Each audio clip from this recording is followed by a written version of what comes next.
Yes. Yes.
Yes. Yes.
Yes.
Good morning, everyone. I hope you had a great night. Have some time to relax a little bit. But before we start the workshop, I would like to announce some of the quick few things important on the housekeepings to ensure that everyone is like comfort and safety. Some of you may heard already from yesterday, but today we have also new participants to join our workshop as well. So first, in the unlikely circumstance that we may need to evacuate the room, so please note that the fire exit is on your back at the end of the room, and it will be on the right-hand side.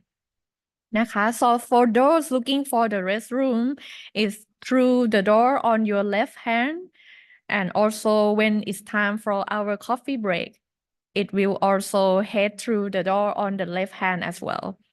So another thing that I would like to announce, the participant from aboard, please kindly don't forget to submit your boarding pass to Kun Ket Vilai at the back of the room, or you can contact one of the staff at the reception desk over there นะคะ And for all the presentations materials, we will share through the links after we end the workshop 2 days. Please make sure that you provide your emails clearly. You also can check also on your register list on the paper with your our staff คุณเกตวิไล as well นะคะ So I think that's pretty much for my announcement. So let's wait a little bit, a couple minutes to some of the participants to join, and we will start the workshop shortly. Thank you.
Good morning again, everyone. So just to announce that the workshop will start shortly in a few minutes.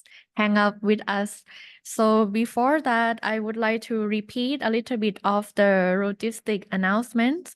For the fire exits will be on your back side and it will be on your right hand with the green light.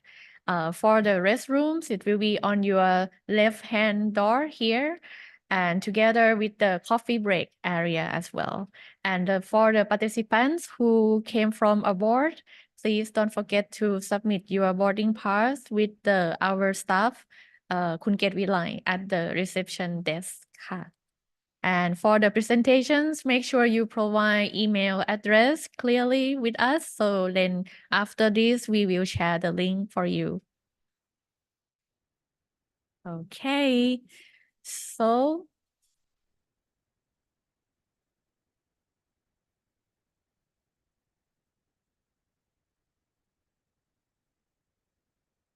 and to make sure we are all agree, we also have the live streaming and record all the sessions for the educations and knowledge exchange purpose.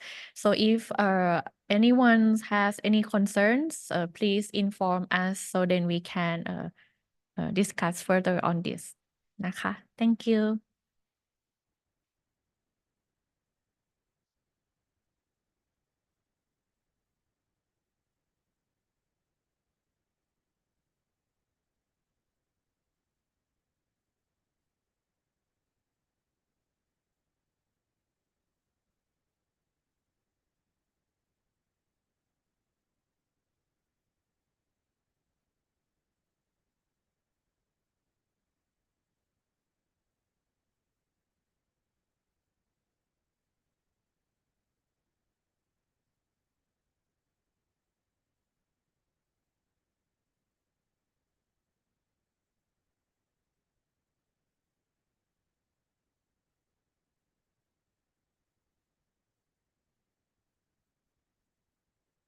Okay, I think it's time to start and welcome back again, everyone, for our day shop. So we hope you are feeling refreshed and ready for another excited discussion day.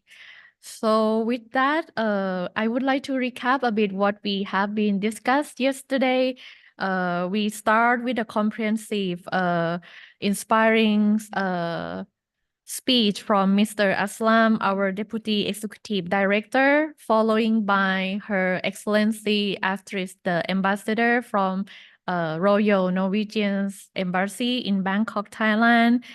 Then we also heard about how to develop sustainable urbans from the Mr. Tam representative from UN Habitat. That's very insightful information also for us to kind of like take away to build the urban resilience to cope with the climate extreme in the Southeast Asia. Then we also dive into the deep discussions in various aspects on the urban environment. If you remember that we start with the panel discussions on the risk-informed urban governance. I think we have very rich discussion during that sessions. Then we also now lead back hearing more from the community's perspective on the community readiness and local preparedness. I remember that the drawings, the art, also one of the approach that we can also get more participation from the community and hear the voice, especially the people that who are the most at risk. And that will really help to build more inclusive urban resilience as well.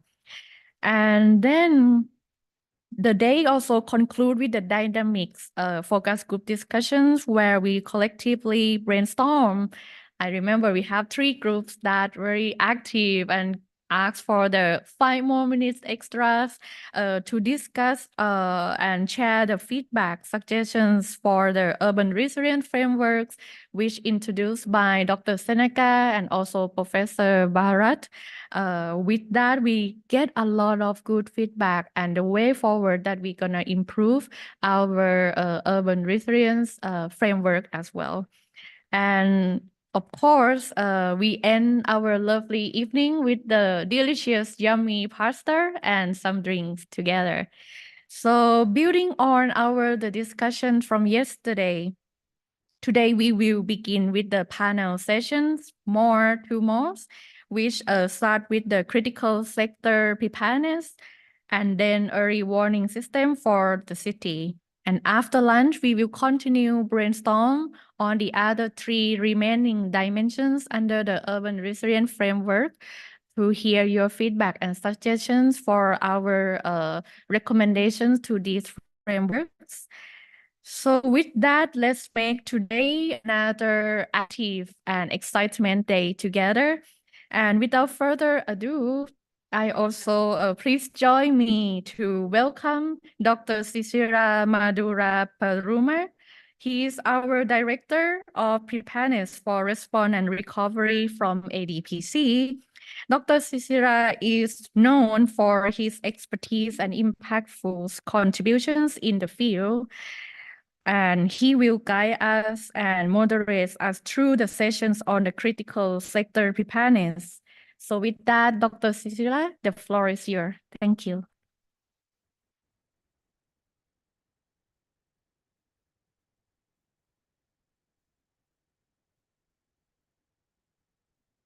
Well, very good morning.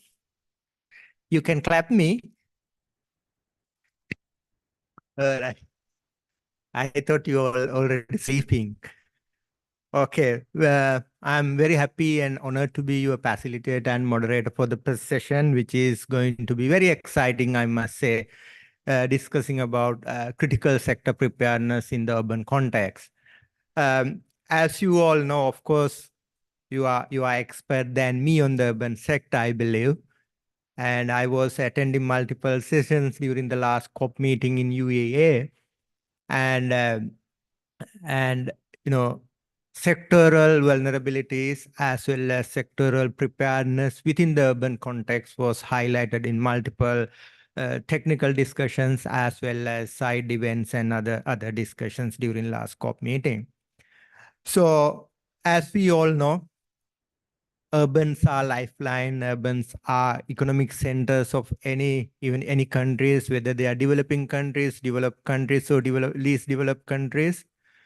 But on the other hand, we have seen and we have discussed more than enough that if we don't do our urban development properly, perhaps urban centers also could create more risks and vulnerabilities for the communities and the properties and other assets in the urban context. Therefore, this particular session would specifically focus on critical sectors. Of course, there are multiple critical sectors that we can discuss, right? So starting from public amenities, critical infrastructure, energy, telecommunication, water, and so on and so forth. But for the discussion purpose, we will limit to few critical sectors, which I'll discuss a bit later with my distinguished panelists. But this panel discussion is going to be very interactive. So I got very distinguished panelists to set the tone as well as discuss the subject in detail. So I will invite them to come to the dais and join me for the panel discussions. If I start with Mr. Tam Hon, Sustainable Urbanization Specialist and UN Habitat. Can we give him a round of applause? And he's an expert on this subject. In fact, he will be talking about 20 minutes, setting the tone, making my life much easier so that we can have a very interactive discussion. I would also invite Assistant Professor Rapi Pon, Director of the Emergency Medicine Department, Faculty of Medicine, Wajira Hospital.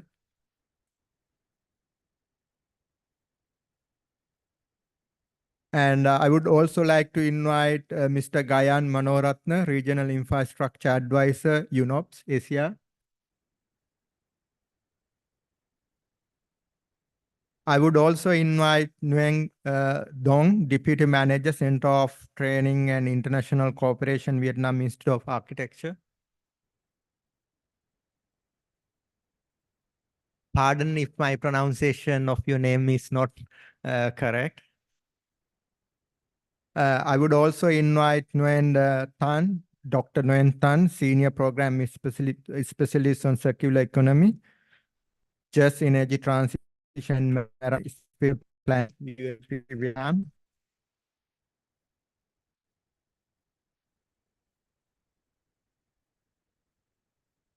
So let me join my panelists. I hope I did not miss it.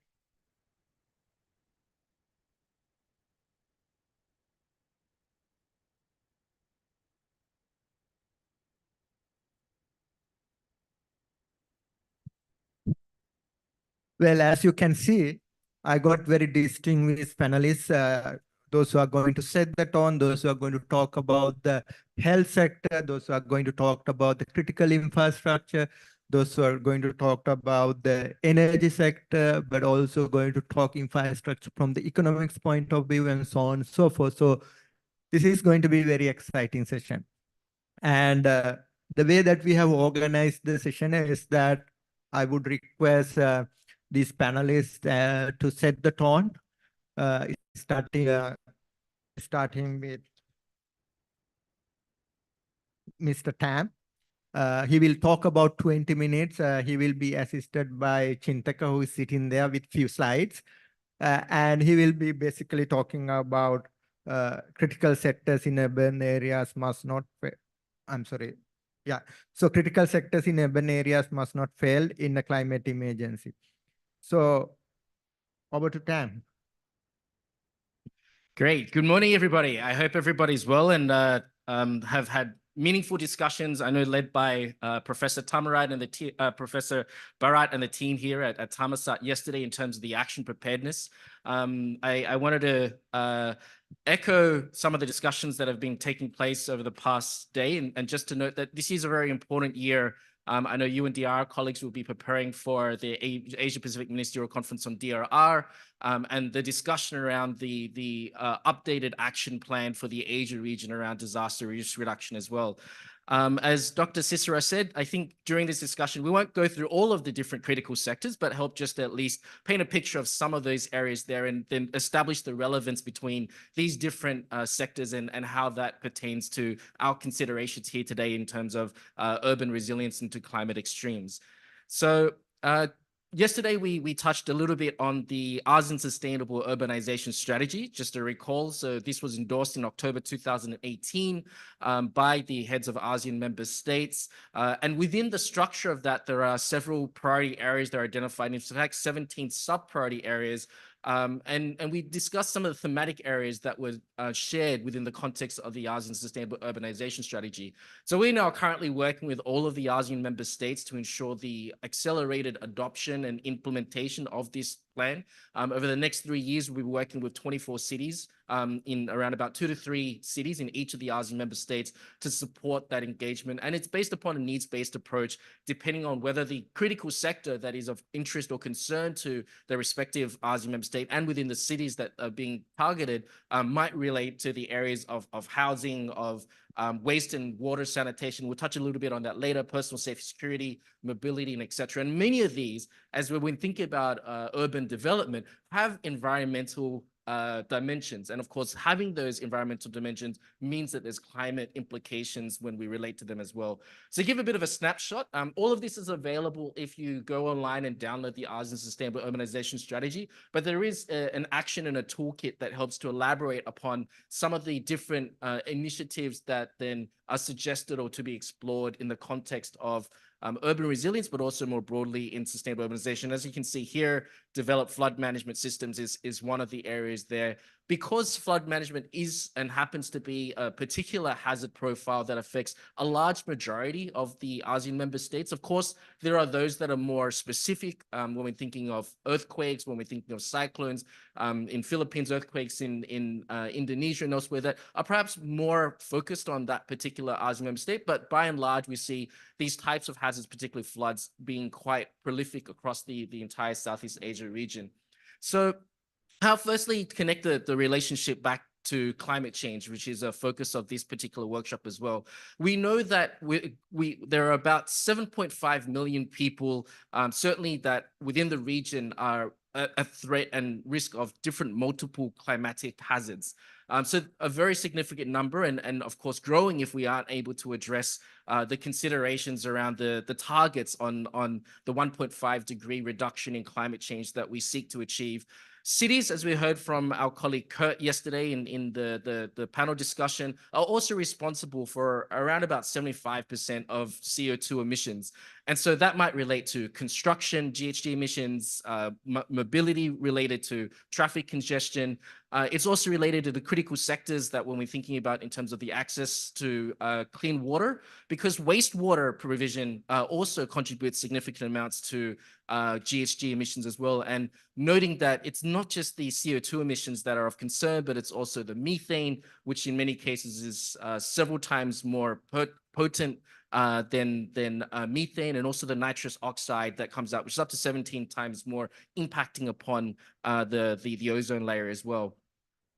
So now what we've seen in our assessments of the Asia Pacific region as it stands is unfortunately within national urban policy, and I know that I see Department of Public Works and Town and Country Planning here from Thailand and other similar colleagues that are working on this area, whether it's building works, public works, construction and planning.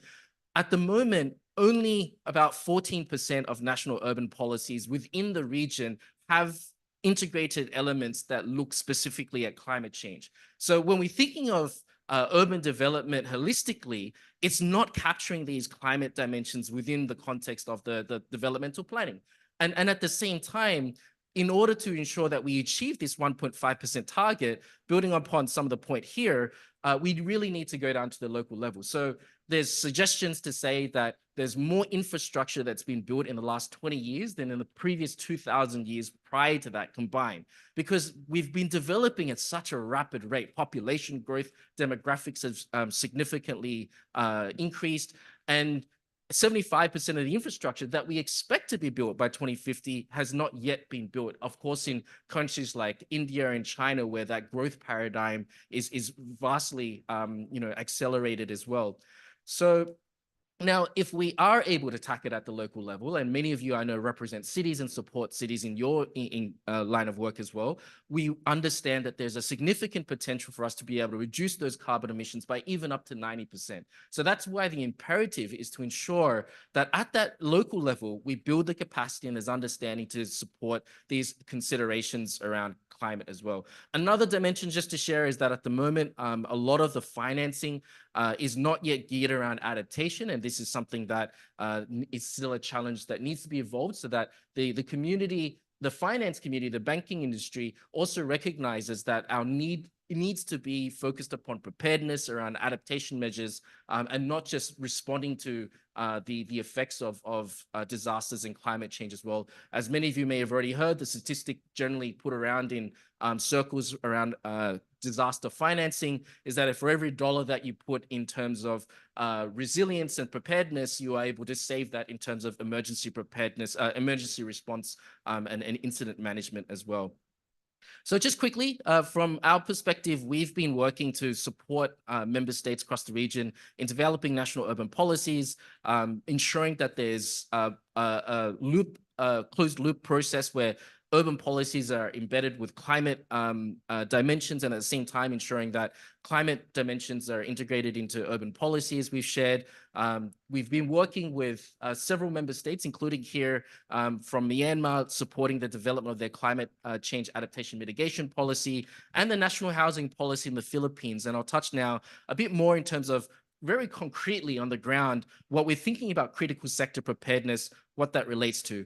So critical sector preparedness in one vein of thinking is also from the perspective of ensuring that we're safeguarding our critical infrastructure, whether it's energy, whether it's sanitation and waste management services, but ensuring that they're protected from the elements, but also from other potential man-made and human threats as well. So in the Philippines, for example, we've been working in Marawi, supporting a reconstruction rehabilitation program, building houses and supporting that. So this brings the relevance of thinking about not just climate change, not just disaster risk reduction, but the angle of humanitarian assistance and aid as well. So what we often discuss as the nexus in terms of our development, preparedness and peace development nexus with the humanitarian sector as well. So just to give an example of that side of critical sector preparedness, of course, there's issues around housing. So when we're thinking of housing, shelter,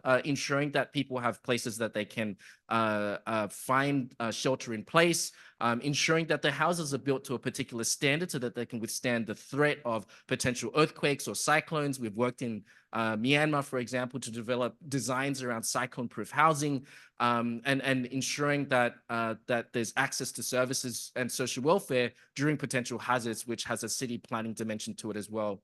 I wanted to give the example of waste management, another critical sector, right? So we take it for granted, but it's something that we rely upon as a society. So where our waste goes and how that's managed, and where the threats are here as well. So this is an example of a project that we developed with Japan. It was about 5 million USD to reduce the overall methane emission that came out of one of the most significant landfill sites in Myanmar called Hien Thien Bien, right? So you can see the significant change in terms of what the landscape of this landfill currently looks like, what it was in 2015, as opposed to what appeared in 2016. Now, you might ask, I mean, you know, what is the actual climate dimension of that? It's a landfill site, it's waste management, it's basic services, but there's a very strong climate dimension to that as well. So to give it an example, in 2021 and 2022, there were significant landfill fires in both Pulau Burung in Sprang Perai, as well as Kayu Medang in Kota Kinabalu in Malaysia. So both of these, after the landfill fire, which were ignited as a result of thermal runoff and spontaneous combustion of the organic matter that was within the landfill. And just to note, within our Asia Pacific, but particularly in the Southeast Asia region, a predominant portion of the waste that is put into our landfill is organic waste, wet waste, which means that it becomes more susceptible to this type of thermal runoff, as opposed to other regions where it's usually dry waste and the temperature leads to like less likelihood of this type of occurrence. So what we found was that not only was there's an intervention in terms of the reduction of the methane that was being emitted out into the atmosphere through the interventions that we're looking at in terms of the landfill, but at the same time, we're mitigating this type of occurrence and an emergency response that's required. And it's not just, of course, the landfill itself that's impacted. I mean, in some cases, there are individuals that live in semi-permanent and partially permanent households that live within the landfill site, informal waste pickers, maybe not so much in some parts, but certainly in certain parts of the ASEAN member states, we do see this as being an occurrence. But at the same time, the emitted ash that comes out of the landfill forced the closure of schools within a 10-kilometer radius and impacted upon the health and well-being of the communities, particularly those that had respiratory conditions and other health effects as well. So just to build that link in terms of climate, health, and these dimensions in terms of sector preparedness, interventions when we're thinking of this area of sector preparedness can be quite simple. They can be at the household level. So this is just an example of when we're thinking of ensuring support to the access to clean water and sanitation. This is an underground drainage system that pools and collects rainwater and then is being able to be used for different purposes, not so much for consumption, but certainly for irrigation purposes. And that would reduce the requirement of these particular households in the consumption of water. The water, of course, requires energy to treat, whereas this is a natural, more natural occurring process that supports the treatment of water and thus the lesser emissions in terms of the production and treatment process of the water. Desalination is a very energy intensive process, as some of you might be aware. So I wanted to paint, and for many of you may already be familiar, but just to share the linkages between the climate and the ecosystem and basic services provision. So again, connected back to critical sector preparedness. So the water of which we consume that comes out of desalination and processes around wastewater treatment, in some cases, and at least for for landscaping and irrigation, of course, requires the ecosystem to be well functioning and managed. So that means evaporation, going into the atmosphere, going out to the right and relevant areas, urban water retention areas that capture that water, channel it into the right areas, and then manage that process as well. So just to kind of build that link between the climate, specifically in the atmosphere, and the urban basic services. In terms of the threats that relate to risks connected to the environment, there's also the threat of the impact upon contamination, particularly soil and groundwater contamination that comes out of these treatment processes as well. So we don't see it, but it's the ground that we there is upon, particularly when it's related to agriculture and fertilizer runoff. Then there are these other implications when we think of critical sector preparedness, and bearing in mind, of course, that our food supply systems rely upon this, and what we consume is a product of that soil, right? So, you know, if we're not managing these processes well and ensuring the climate threats are addressed, then we are ultimately the ones that are most at risk in terms of our health and well-being. Just in terms of our work in UN Habitat, I just want to share, we are engaging in the discussion with local communities around participatory planning processes. We use a digital tool, which is called Minecraft. It's a gaming tool developed by Microsoft and Mojang, but we use that to engage with communities to discuss these issues around water preparedness, sensitive cities, and public space planning as well. And it can be used for small classroom discussions and training discussions as well. I didn't have much on transport, but I did want to connect into this as well. So one of the critical sectors, there's concerns around transport idling.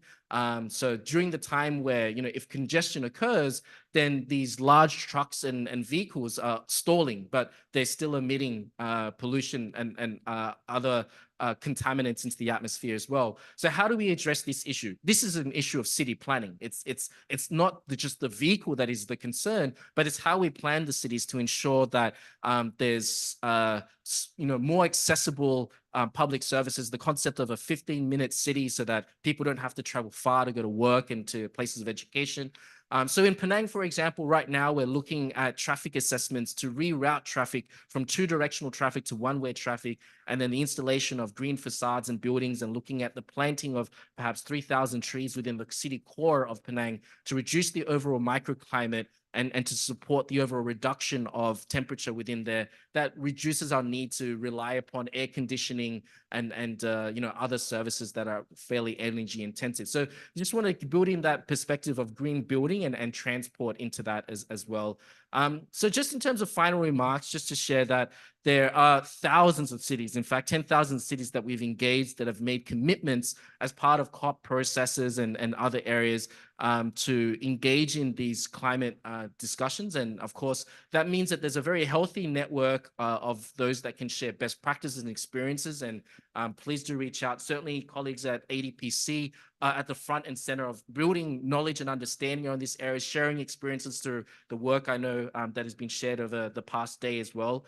But there's a very significant need for all of us to, you know, increase this call for further climate financing to support cities to tackle these dimensions. As mentioned, climate adaptation is still very much underfunded in this space because people don't realize where the consequences are, and because it's a long-term planning process that many are not engaged in because of short-term political cycles and other personal motivations as well. So making sure that these processes are captured there. So maybe in close, the urban environment includes all of these elements and you know, crosses over these sectors of housing, of sanitation, of energy, of transportation, and all of them have very significant climate dimensions. And we need to look at this when we're thinking about critical infrastructure, their preparedness, their ability to ensure continuity of supply of services during disaster, but also managing the consumption, particularly when we're thinking about Scope 1 emissions of these facilities themselves. How much do they consume? And is it right in terms of these processes as well? I'll essentially stop there. I'm just going to leave one slide. After the session in the coffee break, I did want to welcome you to maybe come and share and discuss. We have a World Urban Forum coming up in Cairo in Egypt, but we'll take that discussion later and happy to share that. We'll certainly be working closely with ADPC colleagues to see how we can plan sessions, and we hope that you will join in that endeavor as well. Thank you. Back to you, Dr. Cicero. Thank you, Dan. Can we give him a round of applause? All right. I'm sure you have so many questions to ask, so I would request you to take a note with you, and we'll open it for question a bit later once all the panelists give their kind of opening remarks, and then we'll come to a kind of Q&A session so that you can ask specific questions. Tam, thank you so much highlighting the nexus between development, urban sectors, urban critical sectors, as well as climate change and other related issues. And it highlights the fact that this is not a simple issue, and this is such a complex ecosystem, and we wouldn't be able to find simple solutions for such a complex ecosystem, right? So it shows the nexus between all these interconnected issues as well as challenges, and highlighting various sectors which are very critical in the urban context for our day-to-day lives and existence. So let's go into a little bit deeper in a very particular sector, which is health. I like to go to Professor Rapipon. In your view, now, of course, there has been many discussions over the last few years about health sector impact, right? Sometimes it's not very clear. There are discussions, but not clear how it is impacting, what are the existing challenges or current challenges and future challenges and so on. So in this context, in your view, could you tell us what are the most pressing health challenges in urban areas considering the impact of climate change? And in case of a climate emergency, why cities fail to safeguard the public health of the people in the cities, in your view? Over to you, Professor. May I present the health sector? Yeah, sure. Okay. You can go with your presentation, yes. And actually, climate change impacts on the health into three groups. First is a direct impact on the human health, such as the storm throw you out and the trauma happens. And the second one is the impact mediated through environmental system, such as like the vector, food, and waterborne diseases that you cope with the COVID the two last year. And socially mediated effects such as like malnutrition, poverty, mental illness, and violence. And all of the health impacts are affected by the strength of health system. It's up to the capacity to manage and adapt. And due to the geographical distribution of climate hazard is different in each country. And it's up to the baseline socio-economic of vulnerability and the weakness in government. Actually, the effect will be hardest in the low and middle income country about the capacity to respond. The urban is vulnerable because of the disaster prone. It's different in each country, like as the Bangkok is in the low-lying area, and that we cope with the flood every year. About the dense population, about the developing economy with the resource limited, and the health system, because in the urban, we cope with the low adaptive capacity in the health system. And climate change will affect the vulnerable group, including the poor, children, elderly, and those with the pre-existing medical conditions. How affect vulnerable group with each country disproportionately. Some countries cope with the many children problem. And the WHO in the year 2000 conclude about the almost 90% of the death attributable to the climate change were of the children. the principally due to the effect of malnutrition, malaria, and diarrhea. Some papers said about the heat stroke, drowning and trauma, and respiratory problem, immunosuppression, and infection disease. And the WHO declare like the most vulnerable group are affected by the climate change will be the children majority, and the health adaptation program protect and promote the health of children is important. Because the climate change acts over long period, is subject to multiple uncertainty in the social and economy and the health impact, and that we need require the build on the core health system function. We need to have like the act with the outside of the health sector to ensure the coordination, and we need to address the root cause of the health risk. WHO make the toolkit that is the Hospital Safety Index 2015, and we use this for the access hospital safety and vulnerability, and make recommendation and necessary action that we can ensure that existing health facility are disaster resilient. And however, despite the growing knowledge and understanding of climate-related health, the scale of the response is currently inadequate because of 3 factors. First is the lack of sufficient awareness and understand, and the weakness in the intersectoral governance mechanism.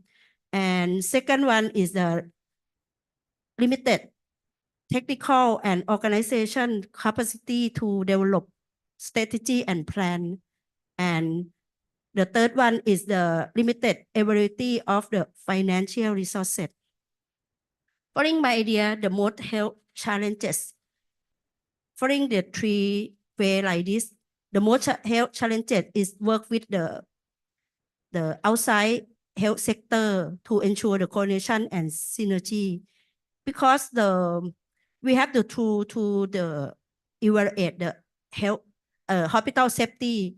However, when we cope with the population and many sector about the wash, about the many things, that's difficult to make everyone to go to the same goal.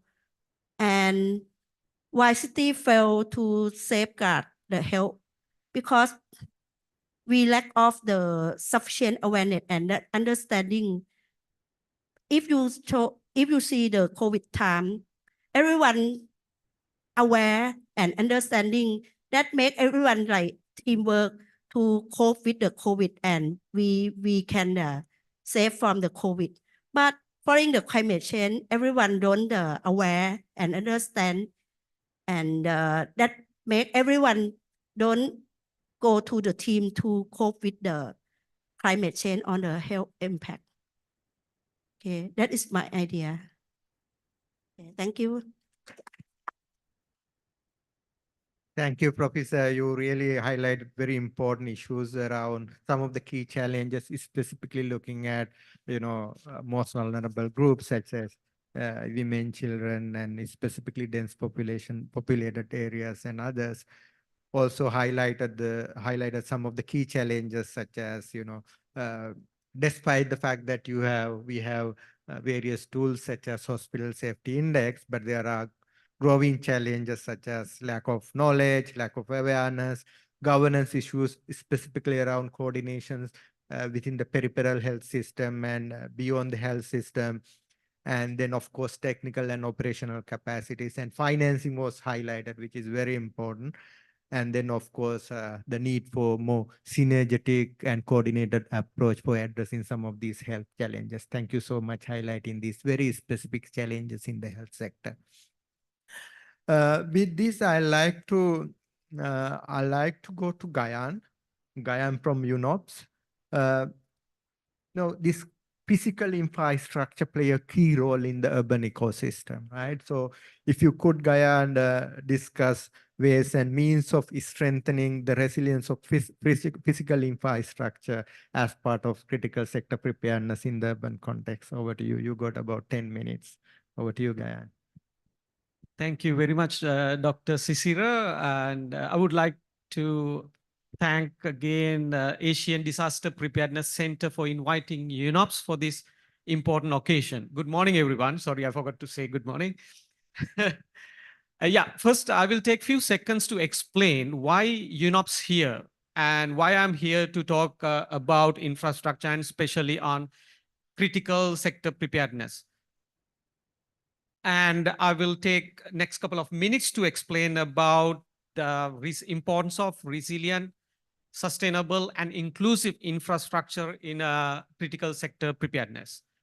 UNOPS, United Nations Office of Project Services, with a mandate in infrastructure and service line in procurement and project management in United Nations system, working over 25 countries in the Asia Pacific region and all around the world, partnering with other UN entities, the governments and donor agencies involved in public infrastructure development, disaster response actions, fund management, HR services, procurements, and in several sectors. So that provides me the background as an engineer to talk about this topic in this particular occasion. And you can see in this slide that our involvement in the region, some health systems, the first picture in multiple countries in the region, and the small picture below in drinking water supplies and food security in Myanmar, and quick preparedness, strengthening mechanisms in Nepal. So those are some of our interventions in the region. Yeah, let's go to the topic, infrastructure. One important thing that we have to recognize in the public infrastructure planning and delivery is that these infrastructure are not just standalone systems, assets, but a part of a larger interconnected infrastructure system network. And this network together support to deliver a service. The interconnectivity is highly important. For example, if you take a hospital, now we are talking about I'm supposed to talk about much on health sector. If you consider a hospital facility, without a proper road network to access that hospital, the hospital facilities will not be fully effective. On the other hand, imagine a situation, a hospital without a steady and consistent power supply. What would be the situation in an emergency situation? So many of the functions will not be possible. Similarly, there are many more infrastructure systems involved to run a health service. Water supply. What happens if there is no sufficient capacity to run a hospital in case of the main supply is cut off for a certain period of time? Do they have sufficient capacity to run itself? What are the storage capacities? And on the other hand, medical gas supplies.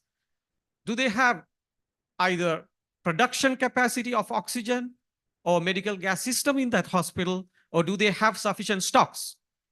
The cylinders, the storage spaces where they can run themselves for a certain period of time. There are many more things involved, air conditioning and communication systems. So we identify in a situation, if one of these infrastructure systems fails, it is anticipated that often we will experience a cascading failure. Things will be failed one after the other, and at the end of the day, ultimately, the health system will fail.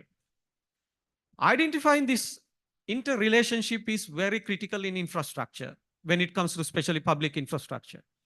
So how we can assure a steady, a consistent health services through these infrastructure facilities, right?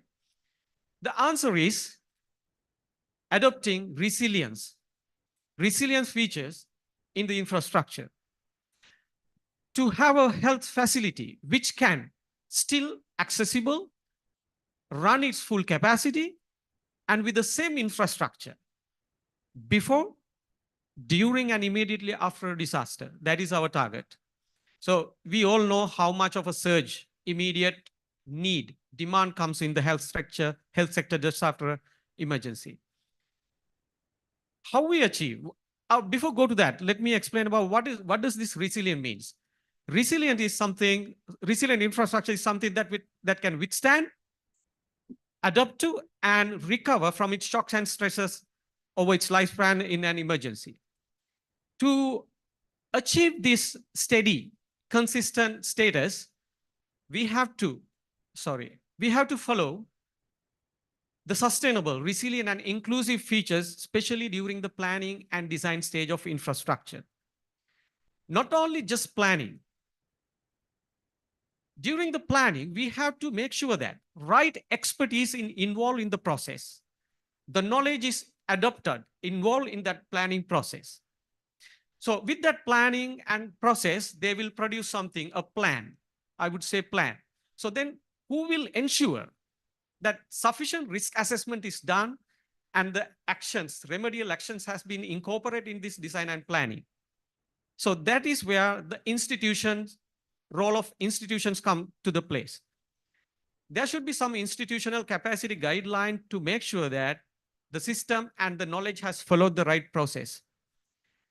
Along with this knowledge and the institutional capacities will make the infrastructure output a resilient infrastructure, where we will have, end of the day, a hospital facility which can last and face a disaster situation. And this slide shows multiple infrastructure examples in a disaster preparedness sector, but I will take only the hospital. Imagine during planning that to cater the surge demand, the high demand come immediately after an emergency. Are they prepared? Is the hospital flexible to change its operations? For example, if this was considered in the planning, we would have planned in a way certain areas, treatment base, that where immediately we can convert some other adjacent areas to treatment areas. So that flexibility should have been planned at the beginning. And medical gas systems. For example, do they have sufficient capacity to store oxygen, medical gas, cylinders? Do they have in-house? Because, for example, if they have these storages some little far from the hospital, there may be a situation in an emergency where these people can't access that storages. So have they considered that? These kind of things can be considered during infrastructure planning. And I will go a little more into engineering now in terms of structural stability. As we all know, for example, earthquake-prone zones, the structure should absorb and bear the seismic forces. There are engineering techniques that we have to adopt where even again the institutional role also come to the picture. We have to follow certain standards, we have to follow certain guidelines and get approval from certain authorities. So those are engineering things that we have to consider in critical sector preparedness. And seismic retrofitting. This is something that if you have an existing hospital, that there are engineering techniques that you can still use to assess and the level of the building, and then do remedial measures to make sure that it can withstand a certain level of earthquake forces. So I will not go through everything, but you can find these slides from the facilitators. And this is a quick snapshot I grabbed from one of our previous slides. This shows how much disruptions in middle and low income countries facing due to natural hazards and due to poor infrastructure management in an year. It's accounted in, this was like 3-4 years old, but it counted at like 390 billion per year. You can imagine how much we can contribute through resilient infrastructure for these countries.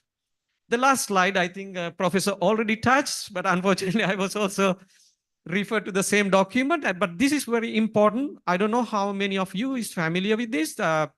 This was developed by WHO and UNOPS was also part of this, and this was published in 2015, where this provide a simplified guideline, especially for the health sector assessment to find out in terms of safety, where that hospital stands. And this guides you starting from the beginning, what type of expertise you can arrange and what are the requirements, what are the steps. And it got basically 4 modules. It doesn't cover just the infrastructure, but the sub-component as well. But this is something that you can use to assess your existing facilities. I think my time is over. Sorry for if I take more. Thank you very much. Thank you, Gayan. I'm sure you have so many questions, but I would still request you to park them. We'll open it for discussion soon. So interested to hear from 2 engineers and medical doctor as of now. You know, they bring different perspectives and ideas. Thanks, Gayan, highlighting the fact that infrastructure is not standalone, rather it's the glue to keep all other critical infrastructure and urban services together. When you don't have that glue, these sectors, other critical sectors and services could fail apart. So thank you so much highlighting that part during this discussion. Now we have heard from 2 engineers and 1 medical doctor. Let's go to an architect this time. She might bring different perspective or maybe reinforce what we have discussed. So I'd like to go to Nguyen Dong, Deputy Manager from the Vietnam Institute of Architecture. Well, when I was young and small, we used to learn about Vietnam. Vietnam is such a resilient country and they have culture of resilience born within themselves, right? So it would be really good to discuss and go deeper about the Vietnam model. And since it is one of the most prone vulnerable countries to climate-induced disasters, could you please help us understand how Vietnam is safeguarding urban critical infrastructure against climate extreme events and emergencies? Over to you. You can use your presentations and you got 10 minutes. Thank you. Good morning, everyone. I'm Dung. I'm an architect and urban planner at his introduction. And yeah, he mentioned that Vietnam have very good resilient infrastructure, but in fact, it's not. I don't think that. And as Mr. Gayan mentioned in the last slide, his last slide before, lack of resilient infrastructure in another country, I think Vietnam also in the same situation. And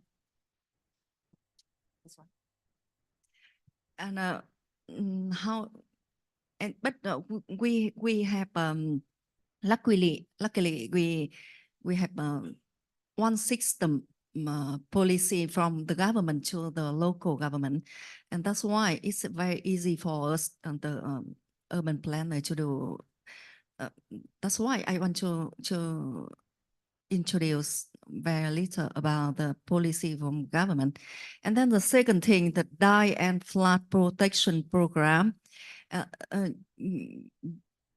In Vietnam, the flooding is a big problem in the most city.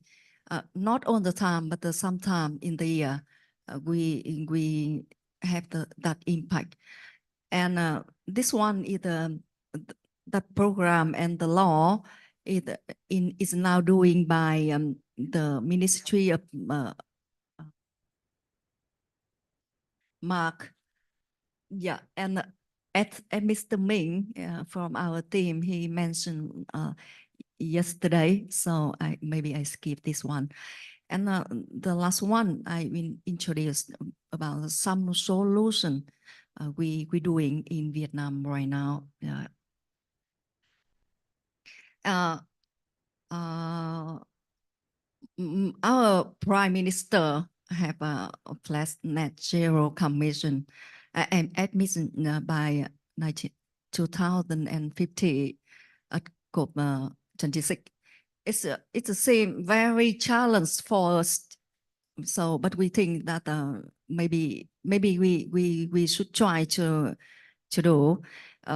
After that, the government establishes some document about the smart urban development, and they order that in 1930 the ratio of urban greenery trees is 8 to 10 meter per person. That not own about the trees in the city, exclusive the forest and something like that, just urban trees. And we have just too many kind of policy, and then one of that is the smart city. And right now, 48% of province doing urban smart city project. And the challenge is that urban not focus on smart planning and infrastructure. I would like to talk a little bit about nature-based solution, and this one is the one project I have involved in Hậu Giang, the south of Vietnam. You can see in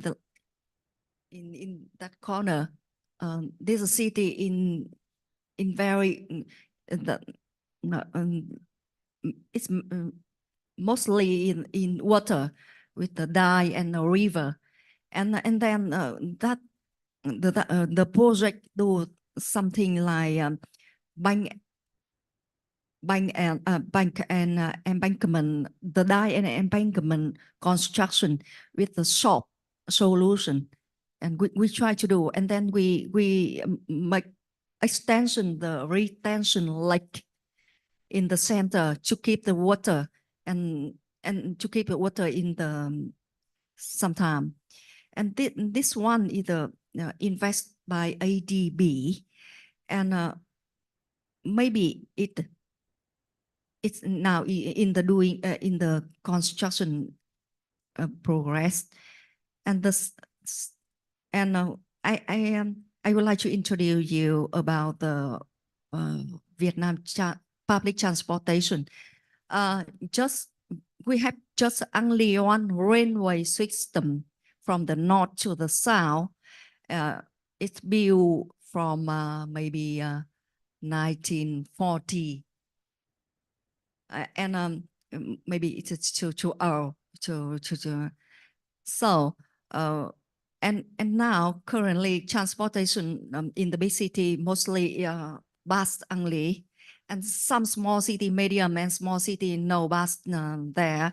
And it's very funny when the people go, most people in the middle class liars, they go by car, even from their house to the office very close, just only 1 or 2 kilometers, but they go by car. And there are no public transportation there in the medium and big city. And in Hanoi and Ho Chi Minh City, we are now constructing the railway system. You can see, and it expected to complete by 2030. And right now, Hanoi just only beside the bus, just only one sky train, one line sky train in very short way, and with the low capacity. And I would like to talk about a bit about 15 minute city that we talked too much recently, and this model that from your house you can reach and you can go to everywhere you need, whole office and shopping and school in 15 minutes by walk or by bicycle. And then Ho Chi Minh City, they are now doing the master plan for Ho Chi Minh City, and then they hope that they can do it in this model with the 24 center of 15 minute city. And to apply this model, they need to build the public transportation very, very well. And then the people come from one unit can go to another one by the public transportation. And this one is hopefully approved by the government. And the second one, I want to introduce the Hanoi, my hometown where I live now. The dark one is the center, the inner city, and then we connect it to another by some bridge, and then in the river we have some island along the river, and right now it's the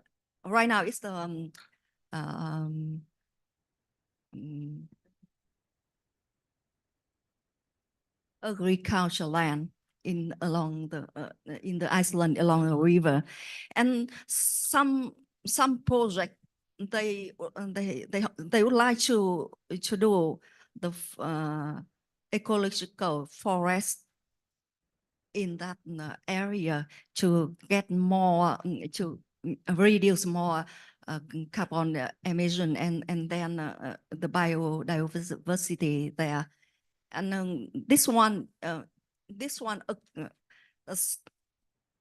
the problem is that some big property, this project, they think that it's very gold land, and that's why we do the forest there. And then it's now we are now in the fighting forest solution for that one. Yeah. And this one is the project that I involved maybe 40 years before. In the south of Hanoi, it's not too big project, but we do the wastewater system very well there. And after the wastewater come from the building, from the household, we use it to the to make some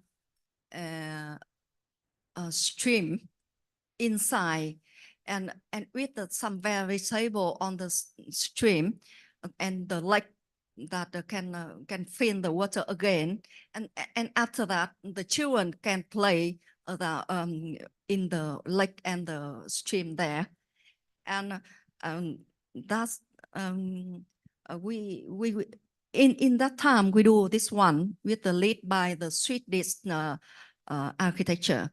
The government and the client, they think that, oh, because it's 20 years before, they think that, oh, it seems very,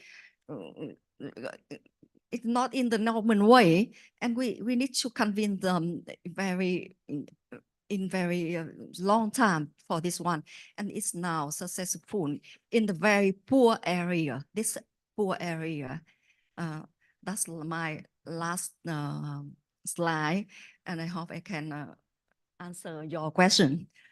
Thank you very much for listening. Thank you, Sona.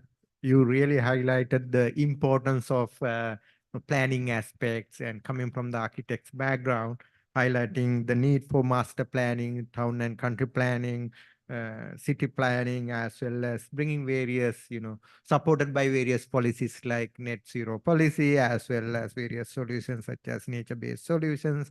I really wish to live in that 15-minute city in someday. I might come from Bangkok to there and live there. I really wish that I stay in a 15-minute city. Thank you so much highlighting all these innovative solutions that Vietnam is trying. So let's go and listen from a natural resource and environment specialist now, bringing different aspects and perspectives. And I'd like to move into next panelist, Nguyen Tan, Dr. Nguyen Tan. And now, bringing your experience and past work as well within UNDP and with your partners,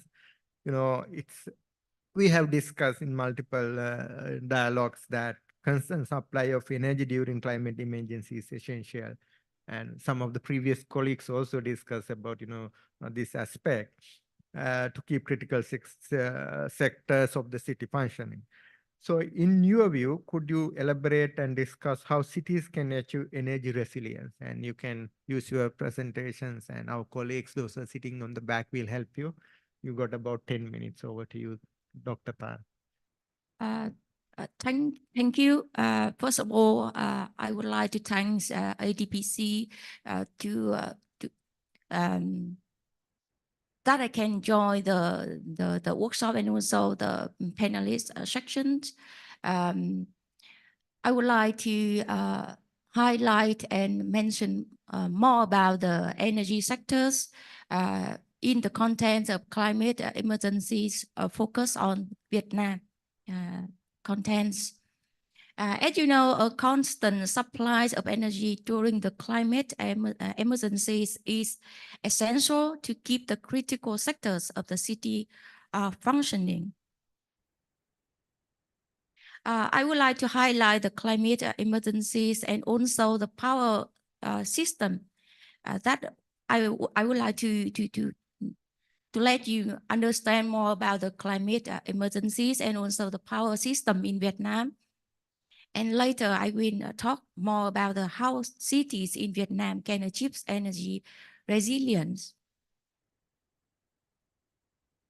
As you can see in some pictures show about the climate emergencies in urban cities in Vietnam nowadays. As you can see, some heavy rains happened in Nam Định and also the Mỹ Tho, the two cities implement under the project by the ADPC. And also some storms up and the high tide and landslide occurs more frequently and also uncertainties nowadays in Vietnam, and I think maybe in Southeast Asia also.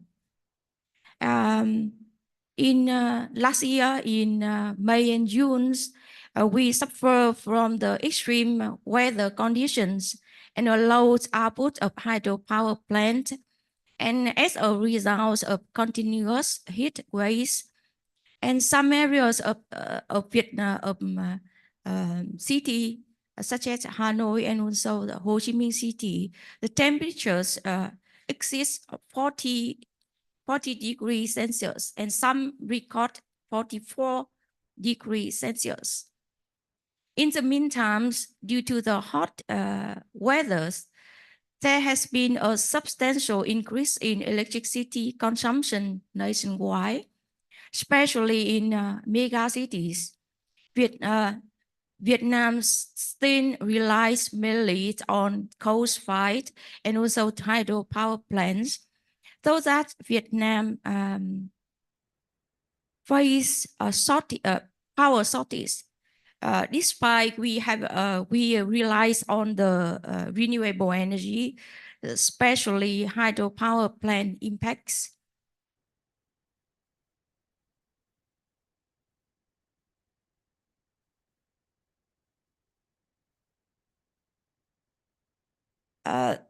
You can see the power system in Vietnam. It encompasses transmission and distribution infrastructures.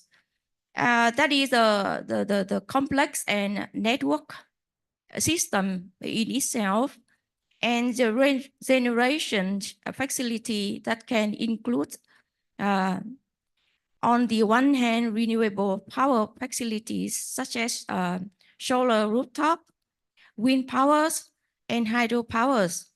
On the other hand, depending on other fuel types such as natural gas, pipelines, infrastructures can also be considered part of broader power system such as mining facilities or waste system and others.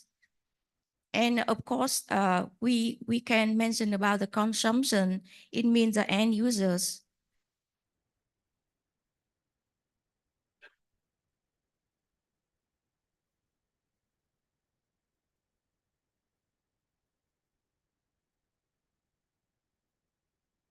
In the context of power system, the electricity services, especially resilient service deliveries, mean that the end users, such as business, home, community infrastructures, see the minimum disruption to electric services in urban cities even if the certain aspect of the system suffer damage or failures.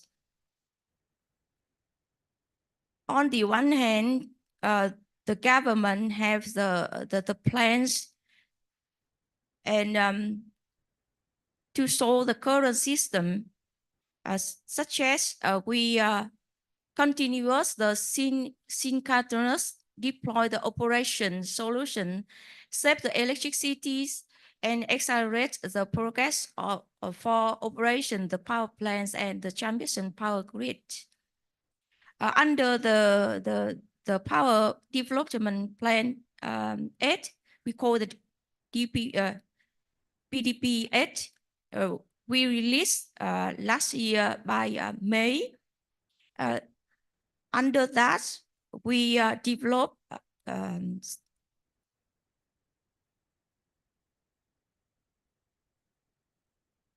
13 LNG fuel electricity plants by 2030 as the government energy transition scheme. And we also buy the electricity from Laos and China. In the meantime, the government approved plans to expand the Vietnam's oil and gas storage by 2030, increase the capacity to 75 up to 80 days of the net import, replaced for the current 65 days. And the authority also looking for the capitalize the solar and also the wind power in the center of Vietnam.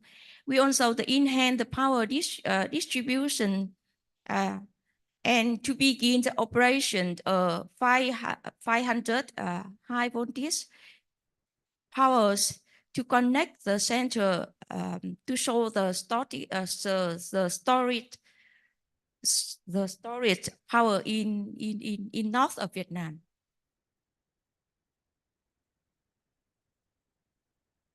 And other methods we also focus on, such as we research energy efficiencies in the building, in lighting, such as solar energy efficient. We use a LED street and also for solar in lighting. We also use municipal solid waste treatment, including recycling modules, composting, energy collecting from incineration. We call the waste to energy. We have the backup source of electricity, such as portable power station, or we use the solar panels to have the hot water system. We also apply the renewable energy in the hospital. We call the hospital 3 generation or combined cooling, heat, and power. Currently, VinFast together with Siemens, we providing electricity bus in Vietnam, and we can see some city in Vietnam nowadays. The electricity bus run around the city. That is the support for transport evaluation. Thank you for your listening.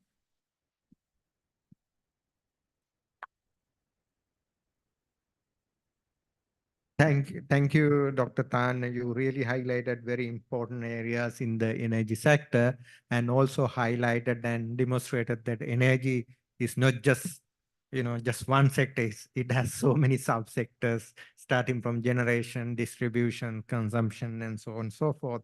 But also highlighted that, it has, you can take multiple initiatives to improve your energy efficiency as well as, make kind of more sustainable energy sources, and then various initiatives related to green building for energy efficiency, waste energy generations, and then hospital regenerations of energy, and then of course modernizing transport sector through electricity, electric buses and others. So thank you so much highlighting all these good initiatives that you have taken in the context of Vietnam.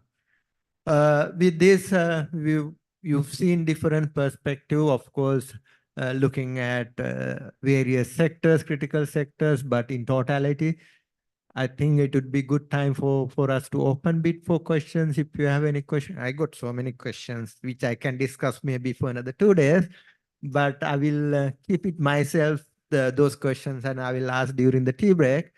But I would like to open it for you, given the fact that we got another 15 to 20 minutes. So any burning questions that, yes, Dr. Bharadaya over there.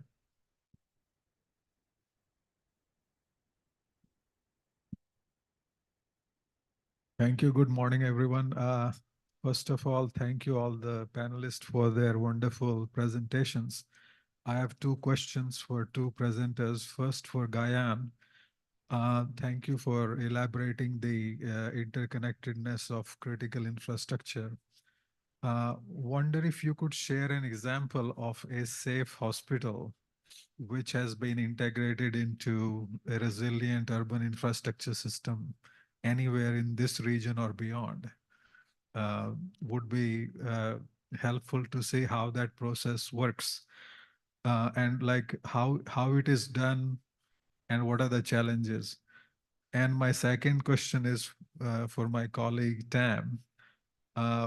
You highlighted some of the national urban policies in which climate resilience has been integrated. What were some of the challenges in that process, and how those challenges were overcome in integrating urban resilience in national urban policies? Thank you.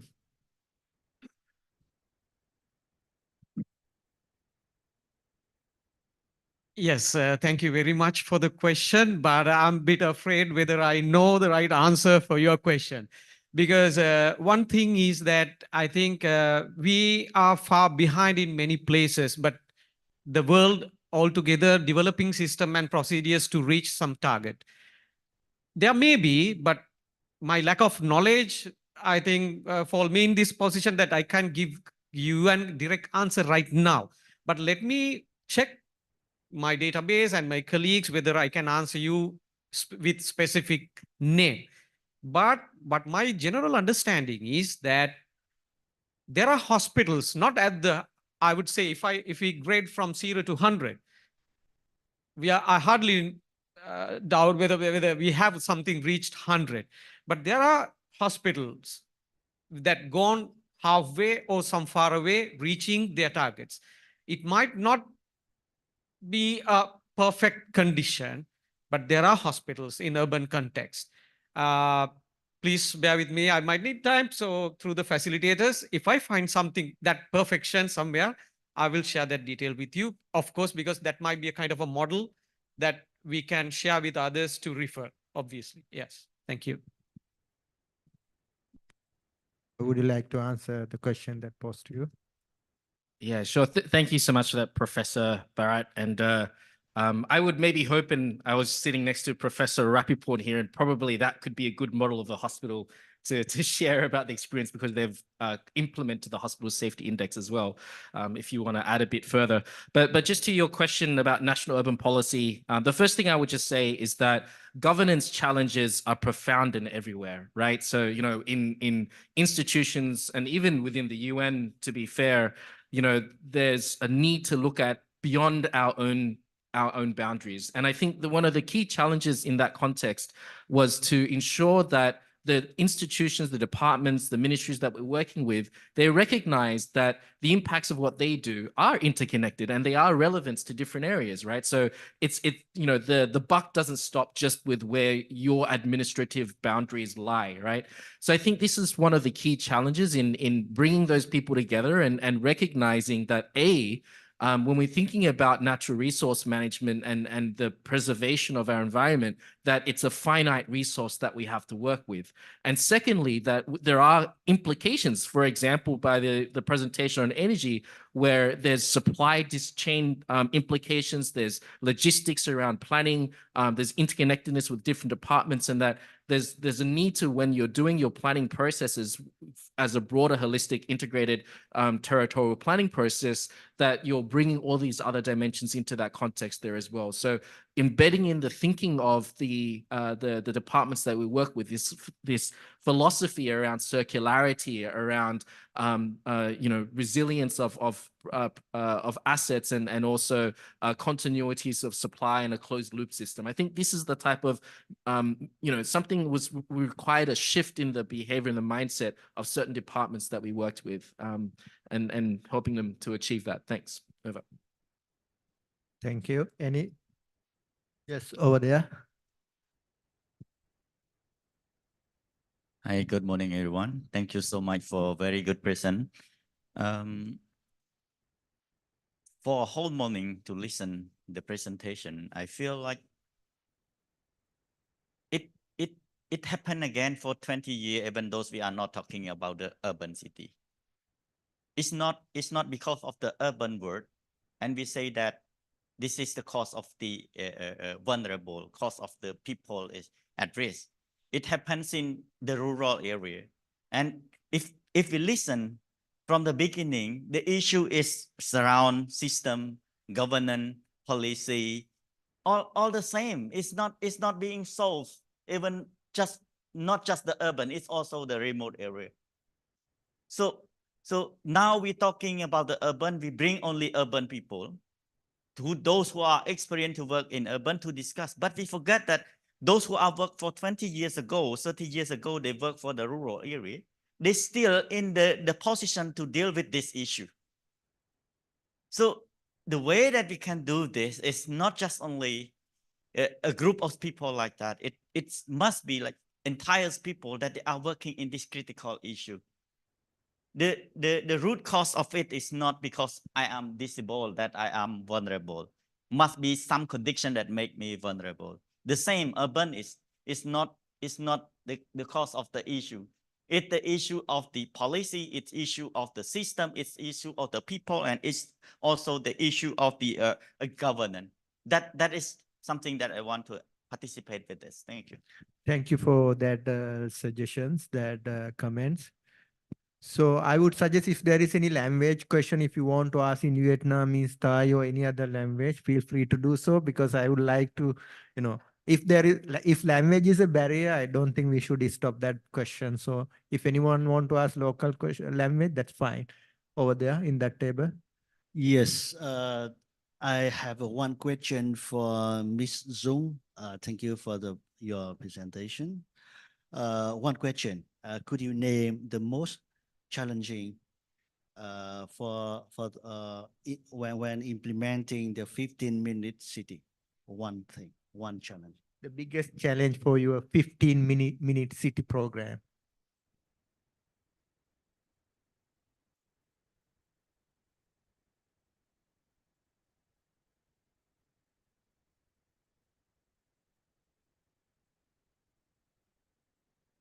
Can someone give her a mic? You have a mic, right? Okay. In fact, let me. In Vietnam, many years before we built some neighborhood. In the Soviet model, we call Kudapte, and it looked like the 55 minutes model right now, and in that one, everybody can go for a walk, and children can go to school in very close, just 10 minutes. And after a very long time use that model, we realized that it's look same everywhere and no characteristic. And right now the 55-minute model yeah, it very famous from COVID's time when the people can go just in their area to isolate it with another area, and sometimes yeah, it's very difficult to say only one difficult, because I think it's too many difficult. In Vietnam, maybe the public transportation to connect, to link between this one and to that one, I think. And yeah, that's my question. Yeah, thank you. My answer. Thank you for highlighting that. So let me take two more questions. So this just all. Any other person who may want to ask question? Only one, just all. Oh, so okay, Warita and this gentleman over there. So let's take those two questions and then answer. Let's take the question first. Yeah. Hi, good morning. I have a question for Dr. Nguyen regarding the energy sector. You were mentioning of using the electric bus in your country. Is there a plan in your country to completely shift from the traditional gas fuel transportation to electricity? Because this is very important in fighting against the climate change by reducing the carbon dioxide emission. And if you have this plan in the future, what is the process or a policy in the transformation or shifting the transition from traditional gas fuel transportation to electricity, considering the business sector of the transportation, of having this aim to phase out the traditional gas fuel transportation? That's all. Okay, so let's take the question from Varita while the panelist is getting ready for that question. Yes, so thank you very much for our panelists and very interesting point that we discussed here. I would like to ask for the professor from Bangkok Metropolitan, that specifically because like when we talk about the health sector in emerging of the climate change at this moment, in your view, for sustainability or sustainable of people who live in the city, and also to cope with any disaster that may happen in the future, what would the key message that you would like to send to us? As I mean, like I do understand that the hospital also receive a lot of patients every day, but in the disaster time that there are more and more. So the key message from your view. Thank you. Yeah, so you can start, Professor.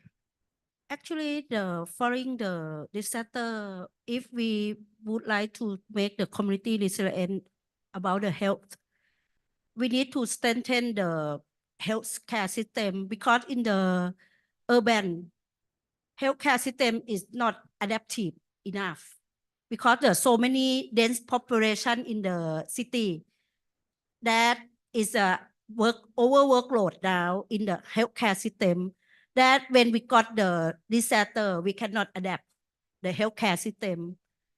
That is the first part. Second part is we need to cooperate with the other sector, like the water and the transportation, energy. However, now we just cope with hospital, such as we set up the hospital safety index to check the infrastructure and plan to make the hospital is resilient.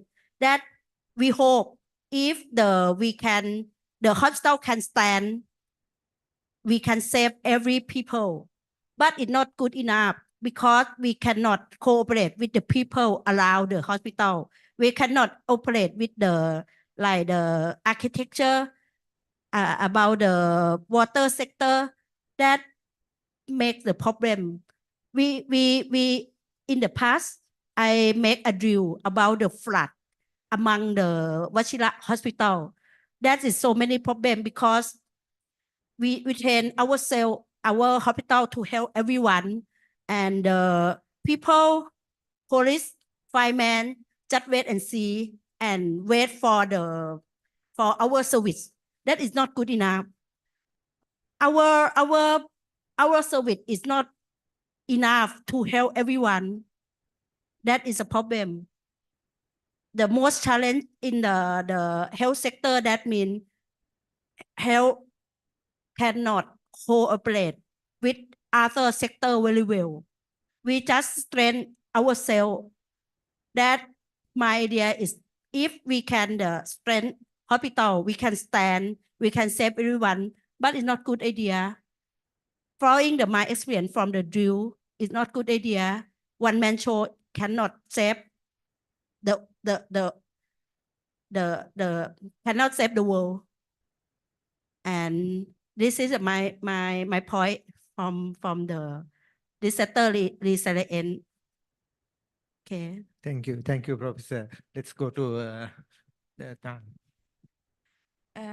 Thank you for your questions. At my nose that now in Hanoi we have some kind like the encouraged all sectors to invest in the e-bus, and VinFast Group is the leading groups to invest in the e-bus. And I'm not I'm not from the transportation, but as I know that the government also have some kind like the regulation or the incentives to encourage all the sectors to invest in. And now for the bus in Vietnam, we use the LNGs. So for the emission reductions in the plan, maybe we will use the e-bus to replace the LNGs. Well, thank you so much, all the panelists and all the participants. This concludes our panel discussions today. And it highlights, building on what Professor says, it's not one man or one woman show, or one man or one women business in this particular sector. But also it highlights that although for the discussion purpose, we went into very specific sectors, but these are part of a bigger urban ecosystem. Failure in one system or lack of preparedness in one sector may lead to more cascading effect in other sectors. So it's highlight the fact that these subsectors or critical sectors need to work in totality. Preparedness matters the most with the climate emergency, but we need to look at system as a whole. And colleagues from Cambodia also highlight that it's just not only urban system, but we need to look at urban, rural, and all other subsystems together in totality. So it's highlight the fact that these issues, if we have to find sustainable solutions, we need to look at these issues in totality. We need to look at nexus among the sectors and critical sectors and other subsectors and find more inclusive, sustainable solutions in the urban ecosystem. With this, I think all our engineers, medical doctors, planners, architects, and all participants, I believe we deserve a good photograph. So I would request all our panelists to stand, and then I'll go and join them. I'll request our handsome photographer to take a group photo from the panelists. Yeah, maybe we can go now.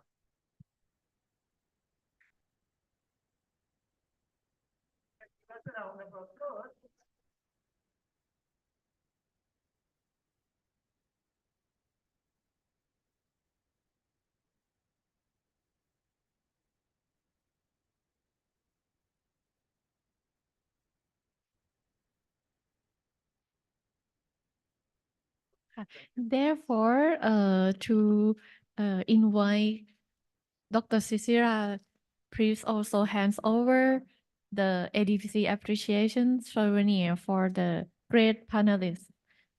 Thank you.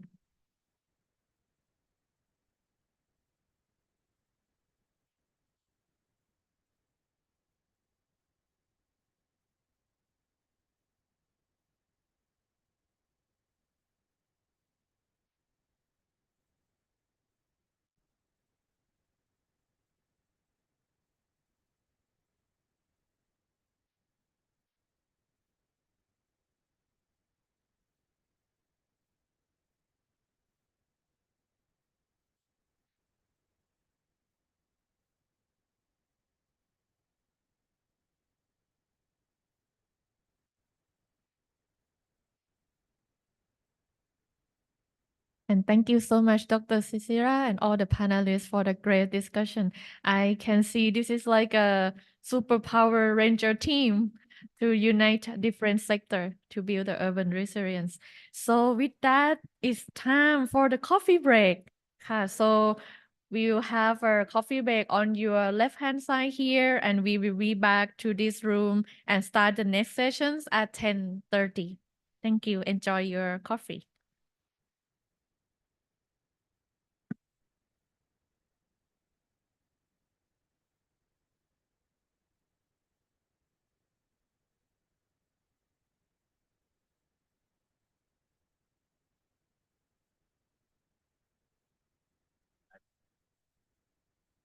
Hi, I'm just going to be outside. If anybody has any questions about World Urban Forum, it'd be great just to come by as well.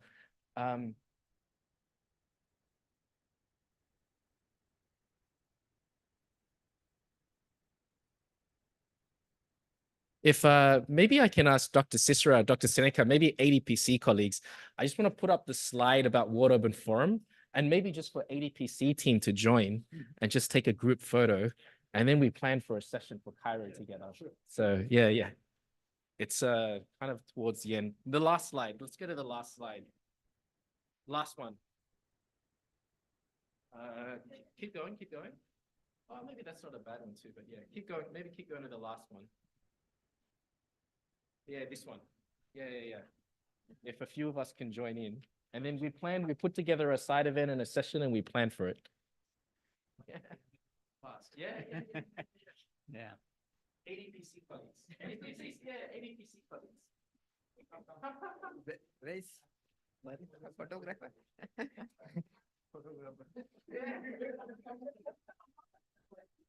We are joining.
Oh, great.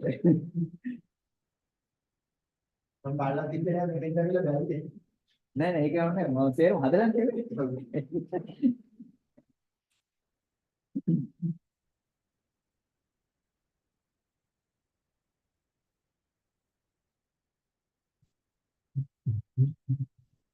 As I go.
Oh, okay.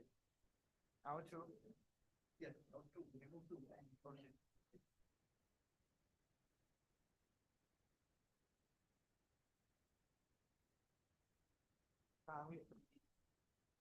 Cao.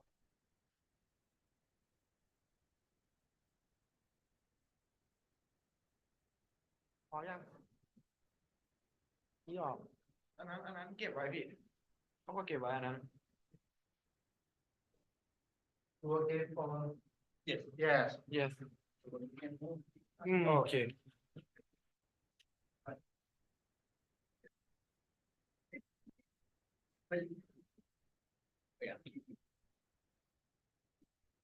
พี่เนาะ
ได้กลุ่มเลยนะเยอะครับ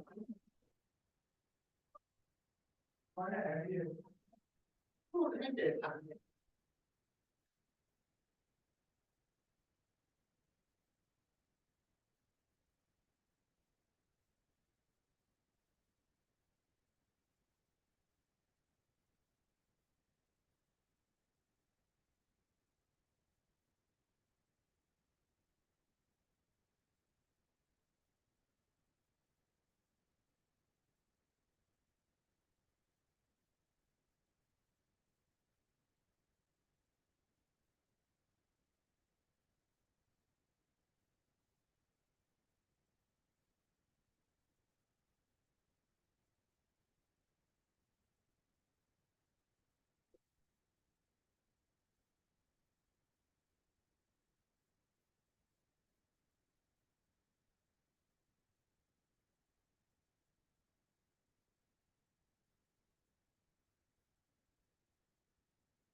Hi, good morning, the participant online.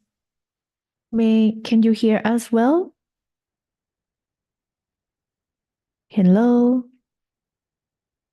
May we kindly ask who is the account 070172?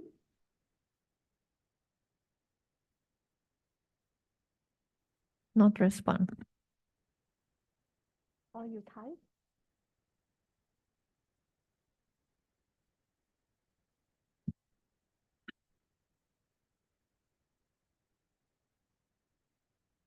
Is that Mr. Timothy Baker? Miss.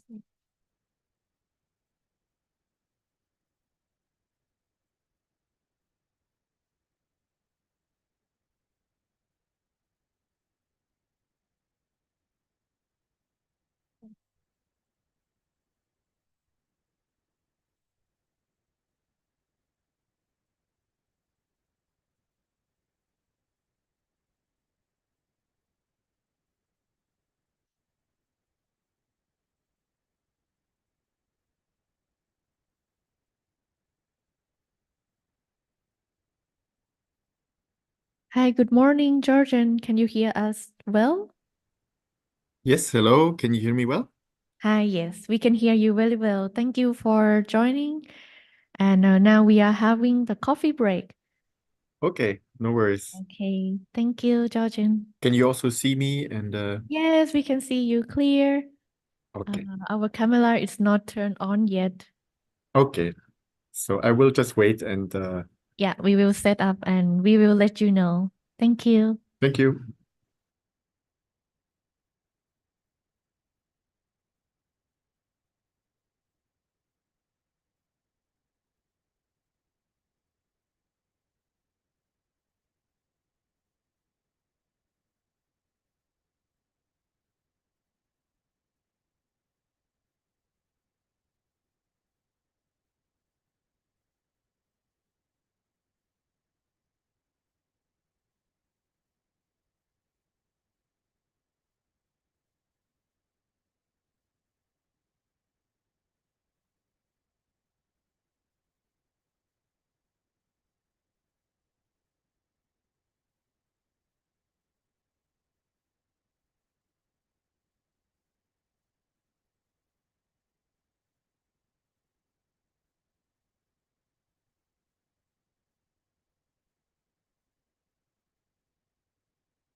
Hi, good morning, Timely, Miss Timely.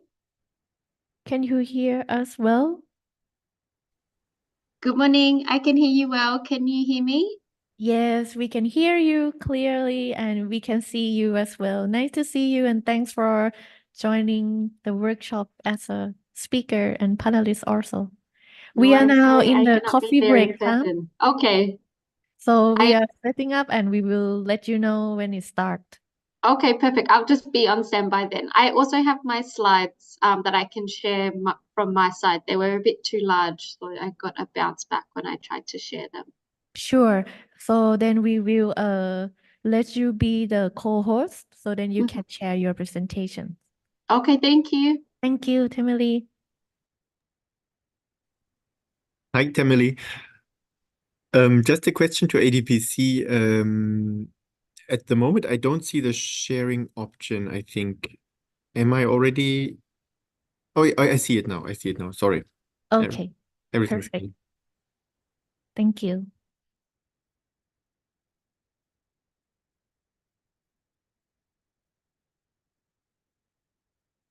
Emily, can you also check if you has the access to share? Yes, I have it. Thank you. Okay, perfect. Thank you. All set.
Before we start, actually, we were talking about the nature-based solutions. Perhaps for the participant from abroad, we also the park next to the Queen Sirikit Convention Hall, the big park. That also we just had the new park that designed to cope with the heavy rainfall in the urban area and kind of like be the storage for the storm water in the urban area as well. And if you have a chance, you can just walk, and it's very beautiful and it's kind of like very nice design for the landscape architect as well. Okay, so I think welcome back from the coffee break. I hope you enjoy the coffee break and have some time to chit chat with the other participants. So with that, we're gonna continue the next sessions. Therefore, I would like to invite Dr. Seneka Basnayake, our Director of Climate Resilience Department, and also the Director Office in charge of Urban Resilience Department as the moderator for the discussions on early warning for cities. And Dr. Seneka has accumulated nearly 3 decades of comprehensive expertise in early warning system across multiple domains, showcasing a profound understanding and wide-ranging experience in anticipating and mitigating risk. So with that, I hand over the floor to you, Dr. Seneka.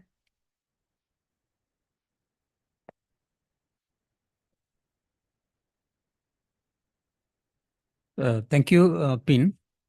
Good morning. I'll be the moderator for this session, which is early warning for cities.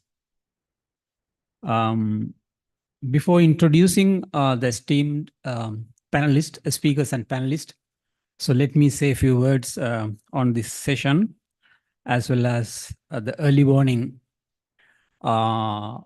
the history, basically. So there will be, of course, the presentations from the speakers.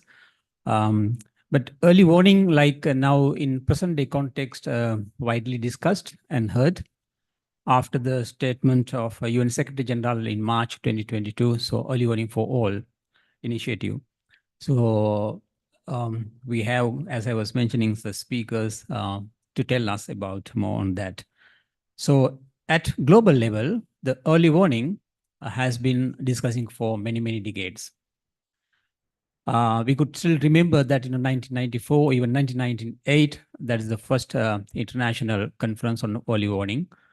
That is EWC 1, and then followed by 2003, so EWC 2, and then 2006 in Cancun. That is the third international conference on early warning. So where we develop the early warning, that's a checklist the first time. And as the time goes on, so 2017, so we had the first international multi-hazard early warning conference. Then 2019 in Geneva, along with Global Platform for Disaster Risk Reduction. The second one, the third one actually in 2022 in May in Bali. That's also along with the Global Platform. So in between, actually, as I was mentioning, so Secretary General of the UN, so he also sort of initiated this early warning for all. So today we are going to discuss about early warning for cities. So which is interesting, which is not straightforward. When it comes to early warning, actually, everybody is talking, and then in each and every country, we had some systems, but probably it was not very well integrated like multi-hazard. Now we are kind of getting more and more interest and how that the early warning is reached to the last mile. So when it comes to cities, we have specific presentation on that actually. So cities are very, I would say that which we have been discussing so far. So multiple sort of stakeholders and then complex situations. So when it comes to early warning, so it should be very, very specific, just not like, the generic. And it would be really good that if you can issue early warnings by understanding the impact, what we call impact with forecasting and warning. So we'll also have a sort of like, a panelist to reflect on that. So that is the sort of intro into the session to this early warning for cities, which we are linking to the urban resilience, the work that we have been doing, as it was mentioned since yesterday, like the urban resilience to extremes events in Southeast Asia, which is funded by the Norwegian NORAD project. So I will first invite the speakers and the panelists who are in this room. So the first, I would like to introduce Dr. Sanjay Srivastava. So probably you all know, many of you all know who is he. So he's the Chief of Disaster Risk Reduction at UNSCAP. And before he took this, the responsibility, he was also a regional advisor for disaster risk reduction for the SCAP. And then I would like to, Dr. Sanjay, can you please step into the stage, and then probably you can take the first seat here. Then we have Dr. Sharam Onaria. So my pronunciation probably correct. Sorry for that if it's not the case. A research scientist from Thai Medical Department. So he has been very much engaged in season forecasting, subseasonal forecasting, and setting up early warning systems and so on and so forth. Yeah, please. The third panelist, I'd like to invite Dr. Nguyen Dan Quan. He's the Deputy Director General of Department of Science, Technology, and International Cooperation, which is under the Vietnam Meteorological and Hydrological Administrations from Vietnam. Yeah. So next, I would like to introduce another speaker, the second speaker, of course, Mr. Jochen Luther. He's online with us. He's the Technical Coordinator for Weather, Climate, Water, and Related Environment Services at the World Meteorological Organization in Geneva, as well as now he's posted in the region, actually, in Singapore at the the Asia and the South Pacific office in Singapore. Yeah, welcome him as well. Yeah. So next we have another panelist from SCAP again, Ms. Tammy Baker. She's the program manager for the Trust Fund for Tsunami Disaster and Climate Preparedness. She has been working in the region for long. So we also would like to welcome you as well. Yeah. So let me walk into the dais.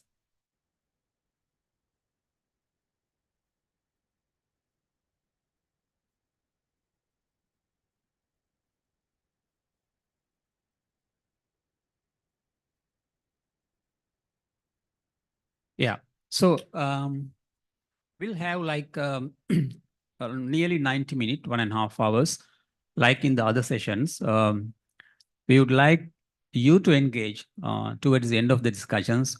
Maybe you can you can note down your questions or any queries, and then maybe towards the end, probably you can interact with the panelists. And that's really dialogue that we really look forward. With this, I would like to start the first presentation. That is actually from Mr. Jochen Luther from WMOS, Singapore. He was supposed to be here, but unfortunately, due to other commitments, he couldn't make it. So he's online with us now. So I think as I was mentioning, so the Early Warning for All initiative, I think it is good to know about it. That's a sort of like global initiative. Let's listen to him. That is Early Warning for All, overview of the UN Secretary General Initiative for protecting everyone on the earth with early warning systems by 2027, and implication for urban stakeholders. He's trying to link to the urban context as well. So over to you, Jochen. Thank you very much, Dr. Seneca. I hope you can hear me well. Yeah. Great. Thank you very much for the invitation and this introduction. And I'm very sorry I cannot be there with you in person. So warm greetings to all participants from Singapore. So without further ado, I would like to introduce a little bit this Early Warnings for All initiative, which, as you said, Dr. Seneca, is actually building on a very long standing history or partnership in the area of early warning systems among many agencies since the early 90s. So what is the background? Early warnings save lives. We have seen this over the past decades, where compared to today, in the 70s, we had thousands of deaths linked to tropical cyclones or floods. And nowadays, while we still see very high economic damages from these kind of events, the death toll has really been reduced. So in 2015, when the Sendai Framework for Disaster Risk Reduction was adopted, member states agreed on this Sendai Target G, which is about substantially increasing the availability and accessibility of multi-hazard early warning systems to the people. So that was a country-driven ambition, so to say. However, when we look at this current status of multi-hazard early warning systems around the world, we see that 1/3 of the people is still not covered by them, or not covered by early warnings that address all the hazards that these people are exposed to. So this is why in 2022, the UN Secretary General, and here it is a bit of a UN-driven initiative, really he presented his acceleration agenda and also to accelerate Sendai Target G. So he announced that every person on Earth must be covered by early warnings by the end of 2027. So with a 5-year time frame. And luckily, we could build on, for example, the International Network on Multi-Hazard Early Warning Systems, the partners you see below there, the Risk-Informed Early Action Partnership, the Climate Risk and Early Warning Systems Initiative launched in Paris in 2015. So it could relatively quickly be put together. And this is the design of the initiative. You may be familiar with the 4 key elements of an early warning system, which starts with disaster risk knowledge, then the detection, observation, monitoring, analysis, and forecasting of the different hazards. Then this information needs to be translated into warning messages that need to be disseminated and communicated in a way that people can take action. And then the communities and the people need to be prepared and able to respond to these warnings and take the necessary action to protect themselves and their assets and their livelihoods. So, and each of these pillars, as we call them, is led by a global agency. So UNDRR is leading pillar 1, WMO is leading pillar 2, the ITU is leading pillar 3, and the IFRC is leading pillar 4. But these are just the leads. This is really a partnership effort. So many partners, UN and non-UN, government and non-government, are engaged in making this happen. As important as the different pillars is actually the interpillar work, the connection between all these areas. And here, governance and policy and legislation is extremely important. Stakeholder coordination and partnerships, advocacy and constant awareness raising, of course, planning and finance aspects, technological and scientific aspects, and the political commitment, but also as we implement the initiative, the monitoring and evaluation of the initiative. So at the global level, and I have put some of the partners here that are also engaged. At the global level, in 2022, a few months after the announcement by the Secretary General in March 2022, the high-level executive action plan was launched, and an initial investment need of $3.1 billion was identified. Then a high-level advisory panel was established, and the interpillar coordination mechanism among the different partners. A 5-year implementation plan has been drafted. and the monitoring and evaluation framework developed. Now we also have a global dashboard on country progress. An early warning maturity index is being developed, and the progress is regularly reported at, for example, the different COPs every year. The group also developed an interpillar toolkit, which is supposed to help countries and the supporting teams to kick off the early warning for all implementation at national level. So, for example, TORs for coordination mechanisms, mappings of stakeholders, checklists for the gap analysis, workshop agendas. So this is very helpful. And also coherent or coordinated communication and resource mobilization strategies. And this is an example from WMO where each of the pillars is broken down into more or less 5 outcomes, and then each of the agencies can map what are the mechanisms that are already available to implement or to achieve these outcomes. So on the WMO side, you don't have to know all these acronyms, but these are essentially different programs and initiatives that target different hazards, for example, tropical cyclones or floods or flash floods, observation improvement activities, data exchange activities, and so on. And so for us, this is a very good mapping how we can integrate this in our strategic and operational planning, because early warnings for all has been made the highest priority of the organization. So at the regional level, Asia Pacific, we are seeking complementarity with a lot of existing regional strategies and plans and initiatives. And we also build on our very strong partnerships in the region, not only within the UN system, but also with the regional partners such as ADPC. And I have to say in the Pacific, it's a little bit different because they have a Pacific-wide program, which was already endorsed in 2021 with some initial funding. And this is now being aligned with the Early Warnings for All initiative in Asia, or especially in ASEAN.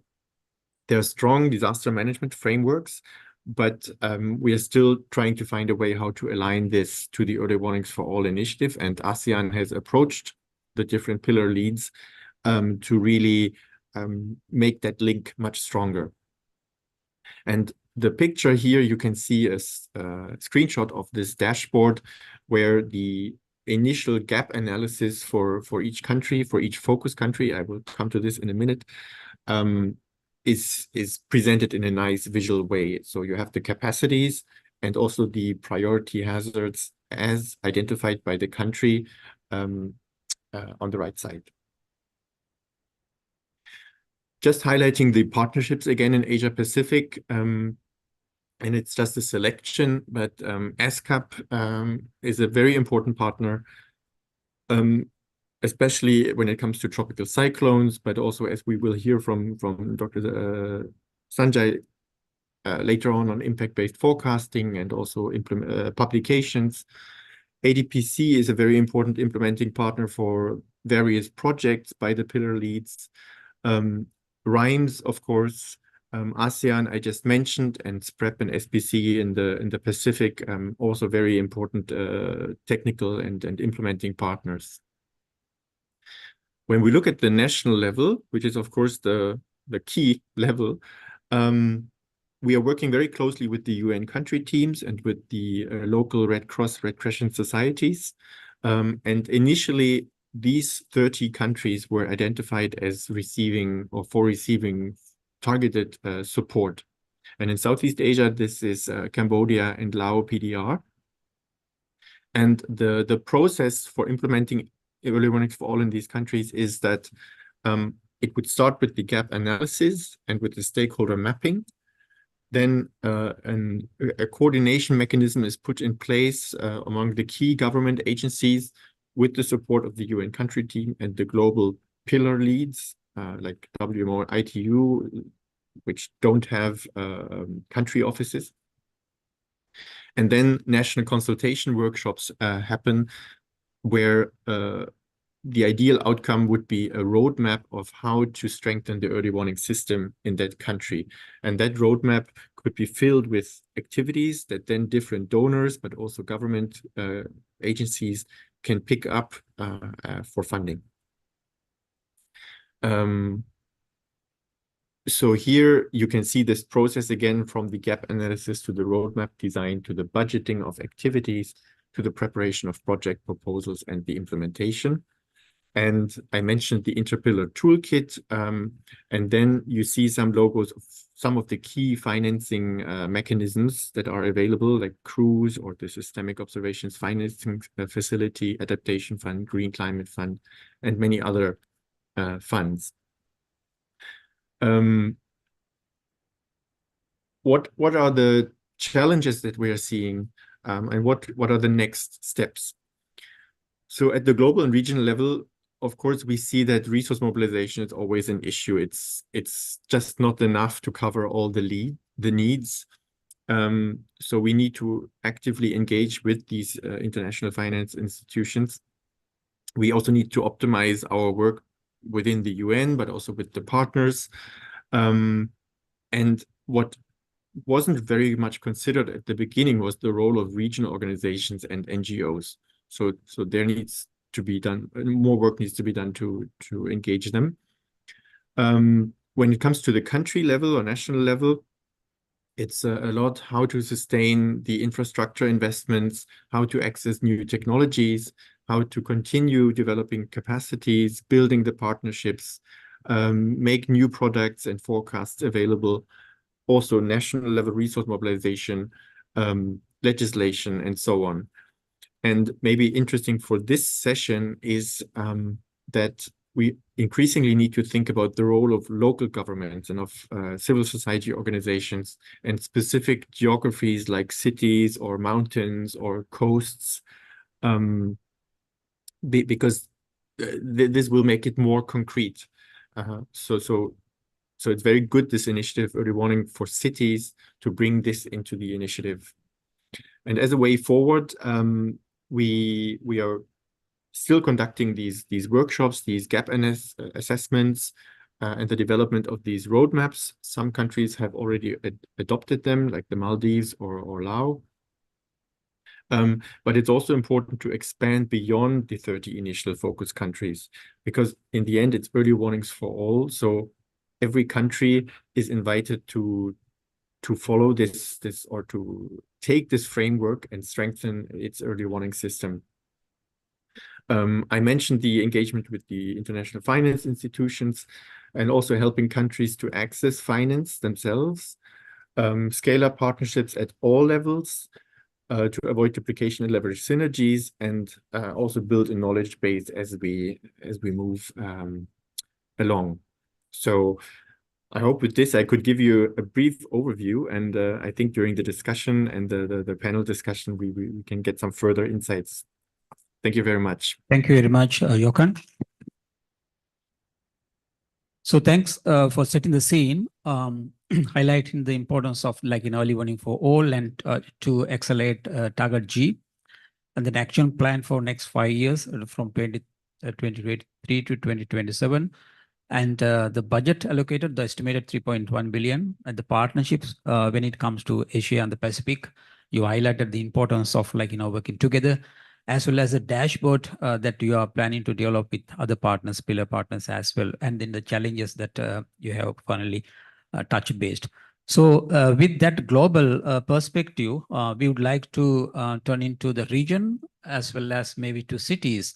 So Dr. Sanjay is with us. I think he's the right person to explain to us what sort of technology, the state of our technology, which can be used in the urban settings to improve early warning systems. Over to you, Dr. Sanjay.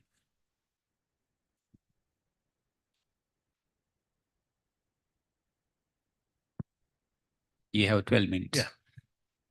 Yeah. Thank you, Dr. Seneca, my ADPC team, for giving me this opportunity to share some thoughts, which is not a agency-specific thoughts, but the trend which is emerging. I have seen how technologies has been making difference, particularly in early warning systems. So with some of my experiences in the past, I thought, let me take the role of a scientist and speak to you what a state-of-the-art technology can do to ensure the early warning for all reaches the riskiest and particularly in the city context. So uh, I would like to take you to the context of Asia and Pacific region. This is world's most disaster-prone region. You look at our report that was released last year, seizing the moment. The moment means the warming is going beyond 1.5. Now it's already proven.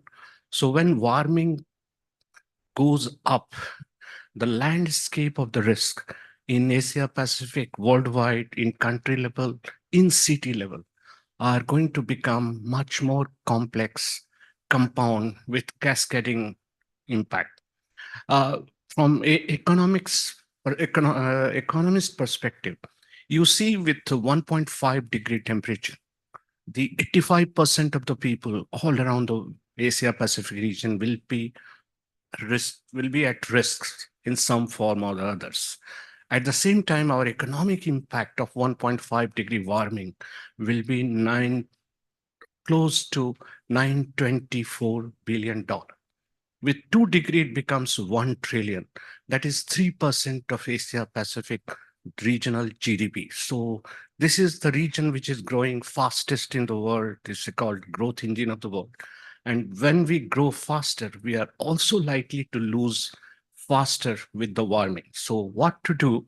And most of these losses, if you take little more deep dive, are in the cities at a country level.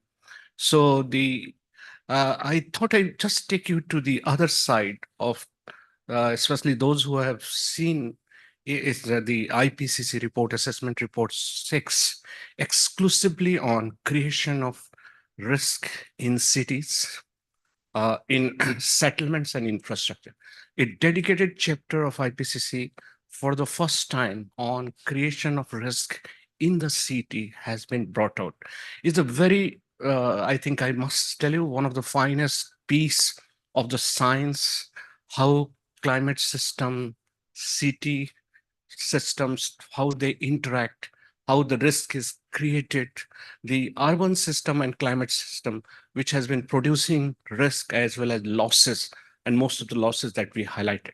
Urbanization process generate also vulnerability and exposures, which combines climate change, are the new drivers of the risk in coming days.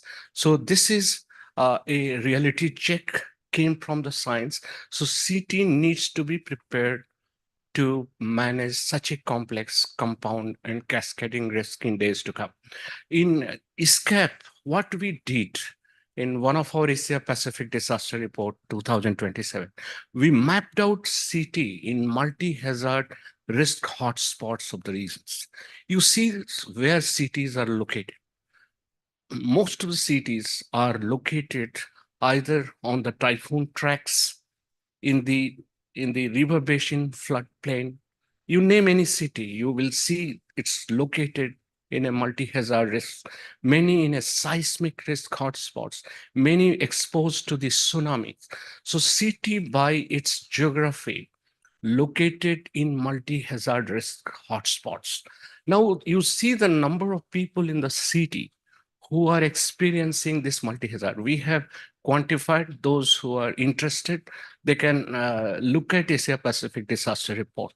The cities, the number of people in mega cities, in medium cities and small cities growing with the risk. Now coming to the solution part. Can you just take the next slide?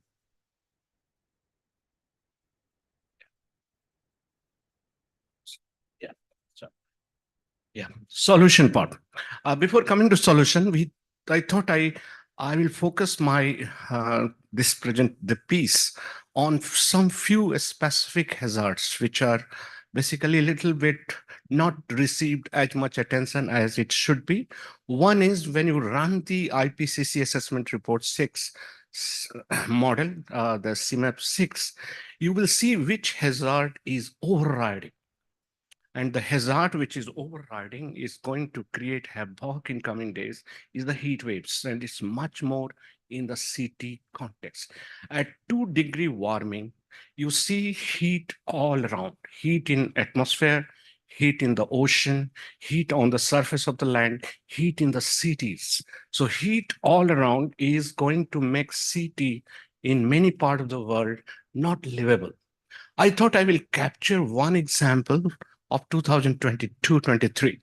This is a what is called the city, the urban hotspots, heat islands, urban heat islands. You see the cities, particularly this is the examples of South Asia, at 50 degrees centigrade. Cities 50 degree. Now, what could be done, particularly when we configure early warning for the cities? You must configure early warning, which could able to forewarn what is likely temperature of the city in the coming season. I'm happy I'm sitting with the climate scientist. There are seasonal model, there are sub-seasonal forecast, there are short-term, medium-term forecast, which captures to some extent the warming, the potential heat hotspots in the cities. Now, from where, if you have to develop a city early warning system, this is a trigger. Early warning, then it triggers to preparedness, to mitigation, awareness generation, long-term measures, review and monitoring. So this is a cycle. As a scientist, as a practitioners, we ensure that the city early warning systems, whether for heat or for other hazards, must be very precise, well targeted. I wanted to highlight one just example of India, that is a heat index that they developed. You see, this is a historic work of NOAA, which everywhere countries have adapted. That's the mapping of the land surface temperature and humidity together, in addition to air and many other atmospheric parameters. When you look at this fundamental relationship, heat, humidity, map out the city, you will able to forewarn. In case of India, they used heat index. They worked with the health system. So Hydromet Health together, what they develop is a heat action plan. As a result, there was the high mortality which used to be in city. It has been brought down. But in 2023-22, the heat was so much. Despite the best efforts of heat action plan, the mortality continues to be high. Many cities of Asia Pacific regions have taken heat action plan forward. I have mapped out some of them in China, Harbin, Nanjing. These are the heat action plan which country have adopted, built on heat early warning system of the city.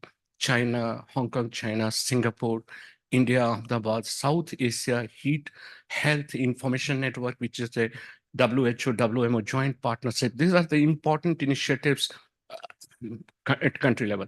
I want to spend 2-3 minutes of my time on what could be the prospect in the future.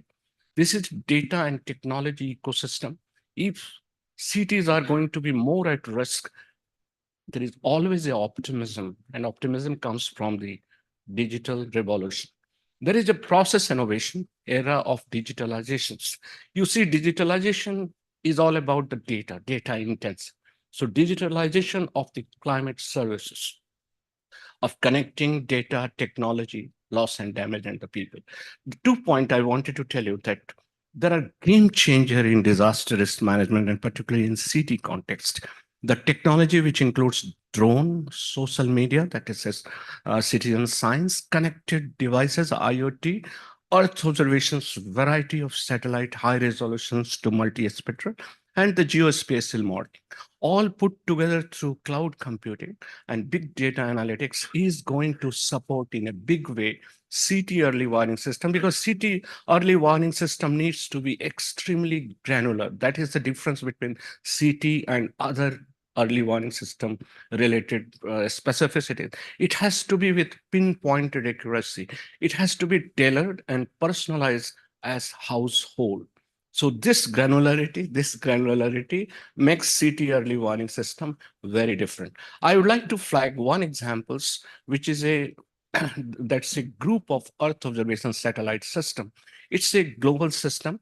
They have developed a constellation of satellites which captures the onset of the heat, particularly in city context, and brings out global heat resilience services, particularly for the cities. Details are here. So these are the very, very state-of-the-art science available for city early warning system. My last point is where we are heading to. We are heading towards connecting the dots. Many of the cities, particularly the coastal cities, worldwide becoming a smart city with all of development taking place. A smart, also digital twin, early warning, a smart city, 3D city modeling, virtual cities and real-time sensor, that is IoT, where these are all combined, all put together can help in making a very appropriate pinpointed early warning accuracy city early warning system.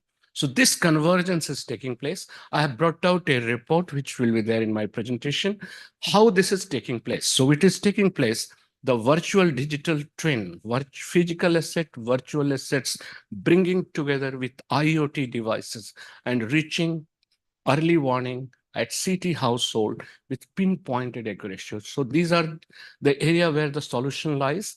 And in ISCAP, we have tried to make an efforts to make a data ecosystem. Those who are interested, they can see this. And this is what is called trying to do a automated impact-based forecasting. So my last word, that's the final word. CT early warning system has to have a twin track strategy.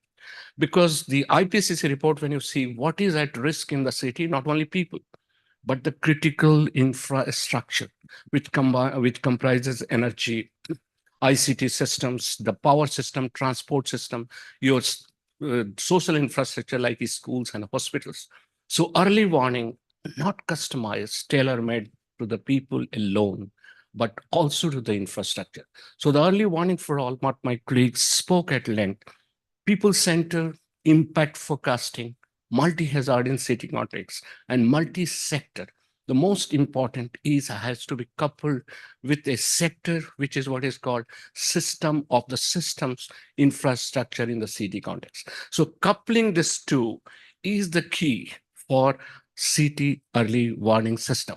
Thank you very much again for this support. Thank you, Dr. Sanjay.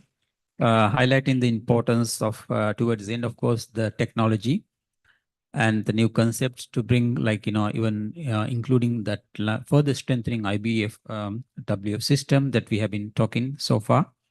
And then, of course, the scenarios that you provide us by 2030. That's the vulnerability of people, like, in the cities in Asia and the Pacific. And heat action plan. I think that's also one of the important things, like, in the recent context past, I think we have been, like, working on systems, early warning system for floods, droughts, or typhoons, or the cyclones. But when it comes to heat, urban heat, as well as the heat action plan, which is probably a new learning for us, as well as you have also highlighted some of the examples from countries like China, Hong Kong, Singapore, as well as some of the provinces, the states in India. So with that, I'd like to turn to the next panelist. Now, two speakers they presented. So the next panelist, Ms. Temily Baker from ESCAP. Temily, like now, you can also highlighted the importance of, like, the partnerships, because we should work together, because at the end of the day, we should be improving the resilience of people and the communities in countries for which we need to have, like, partnerships to bring new technical know-how and strengthen their capacity. So then end-to-end early warnings, end-to-end, as well as people-centered multi-asset early warning systems, which Dr. Sanjay also highlighted, need strong regional cooperation. So in ESCAP, so how do you see this, elaborate your effort in improving early warning systems, multi-hazard early warning systems in the regions? Over to you, Temily. Thank you, Dr. Seneca. I hope you can hear me okay and see my slides. I thank you for the introduction and for the question. I want to sincerely apologize for not being able to be there in person. Also know that the park that you are in as well, like the MC said, is a great example of sponge cities at work. I definitely do appreciate some of the Bangkok public parks. I am right now in the middle of my annual leave and am speaking to you as I look out into the South China Sea from an island. So just as Dr. Sanjay has focused a little bit on heats, I thought maybe I'll focus also on the resilience of cities from a different perspective, focusing more on coastal communities as I look into the ocean myself. But I know that today is such an important topic, so I wanted to join you. So thank you for letting me join you virtually. But yes, I think today it would be great just to share a little bit more about cooperation together, how we can see our efforts on early warnings for all, reaching all cities, but how we can work together between countries and also between cities, between partners as well, to amplify some of these efforts. Let me just go to the next slide. So Dr. Sanjay has also already shared a lot of the SCAP analysis on the multi-hazard hotspots across the region, but I also wanted to highlight for you all that all of these hotspots really do not follow our national boundaries. You can see that they cut across multiple countries. Some of them track across multiple countries. Some of them have transboundary origins and impacts in another country. Here you can see on the left-hand side of the screen the seismic risk landscape for our region, and on the right-hand side the climate risk landscape region. And I would challenge you to find one of these hazards that really does stick to one country. It just goes to show that countries can benefit a lot from working together in really understanding the risks that we face, and then also then working together on what are some of the early warning systems that need to be set up or strengthened to really tackle these risks together. So what I wanted to highlight in this is just that regional solutions do fill a critical gap in early warning systems. I know that our colleague Jochen really highlighted the global level from WMO's perspective, but just taking some of these global networks to the national level does need this regional level component to fill those gaps. And as we look across all 4 of the pillars that were presented, where we find one gap in any of those 4 pillars, you see the whole early warning system breaking down. Similarly, from when we look at end-to-end early warning systems from the global to the local chain, all of the elements of that chain do need to be strong for it to reach just people in the last mile, where some would refer to as the first mile, the real first responders, and where we need to ensure that all early warning systems do reach. So I just wanted to highlight that this regional component and the sub-regional component does tend to be a critical link in that early warning chain.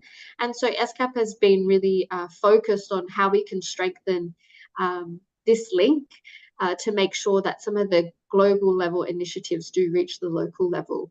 And so with that, SCAP mandated earlier on in the year. So I just wanted to highlight this. I know that everyone in the audience represents a country or a partner working across Asia and the Pacific. So SCAP, as one of the regional commissions, really builds the stage for member states to come together and have resolutions together. So the member states of Asia and the Pacific, at least last year, saw this early warning for all initiative and wanted to highlight it at the regional level. And you can see that in SCAP Resolution 79/1, they mandated and resolved to develop early warning systems at the regional level. And this was really out of this understanding that we do share hazards and we do share a lot of transboundary impacts. And then it just really went down to how can we do this? And we wanted to do this through a regional strategy and how can this be done. And that's really, they wanted to mobilize funds through what's called the SCAP Multi-Donor Trust Fund for Tsunami, Disaster and Climate Preparedness. So I wanted to just to share with you 2 examples of some of the work we've done through this mechanism.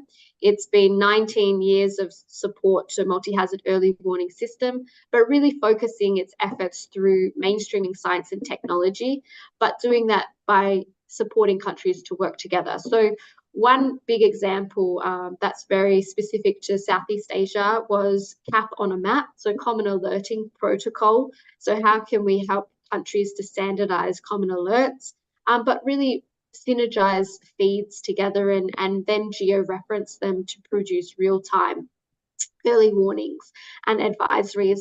This was a really great example of countries working together, and I think Sanjay really highlighted the need to connect the dots, also to bring cities into synergized early warning systems. And there's a lot of scope to expand this sort of approach when it comes to, capitalizing on the expanding AI technology, IoT as well. But wanted to also highlight, I know that we've got a big focus on climate, but tsunamis also are a major hazard in the region. And a lot of the work we've done on tsunami warning systems has also built broader coastal resilience. So one of the big pieces of work we have done has been in the Northwest Indian Ocean, and the approach I wanted to show you today that I think would be beneficial for all cities along the coast. So just to give you some context, in 1945, there was an earthquake which resulted in a near-field tsunami that killed 4,000 people along the coasts of Iran, Oman, and India. But what is something that's important to look at is how the urban centres have grown since 1945. This earthquake has a return period of about 100 years. So we do expect another tsunami. And here we have a 20-minute lead time for this tsunami. But when you look at places like Karachi, which has experienced a 13 times population increase across the urban centre, it's really important to ensure that our tsunami warning systems are fit for how the urban populations now live. And not just the urban populations, but echoing what Sanjay has said, the critical infrastructures that do exist. We have massive port pipelines, you have fishing communities, you have Mumbai, the financial centre of India, that's at risk. You have these ports, and you have tourist populations and tourism sectors, which do become the backbone of a lot of cities. So how do we ensure that tsunami early warning systems for these low frequency events are fit for purpose as we grow our mega cities along the coast? So what we have done is we work together with India, Pakistan, Iran, Oman, and UAE to really develop their risk assessment for this tsunami together. So they now have a unified risk assessment. They now have a unified model on how that might form across the countries, which is quite incredible to see countries working together and scientists working together to unify that sort of science. And now each country is working together and city is working together to see how best they can create these standard operating procedures, their tsunami warning chains that can be acted on within 20 minutes. And you can see with some of what you can see on the right-hand side is Gwadar, a city there in Pakistan, where the evacuation planning is quite important, with explaining to people where they can go to within 20 minutes because there is a bottleneck along this peninsula. So the geographic scope of these cities along the coast is really important when we understand tsunamis, but it can be extended as well to broader climate hazards like storm surges and typhoons as well.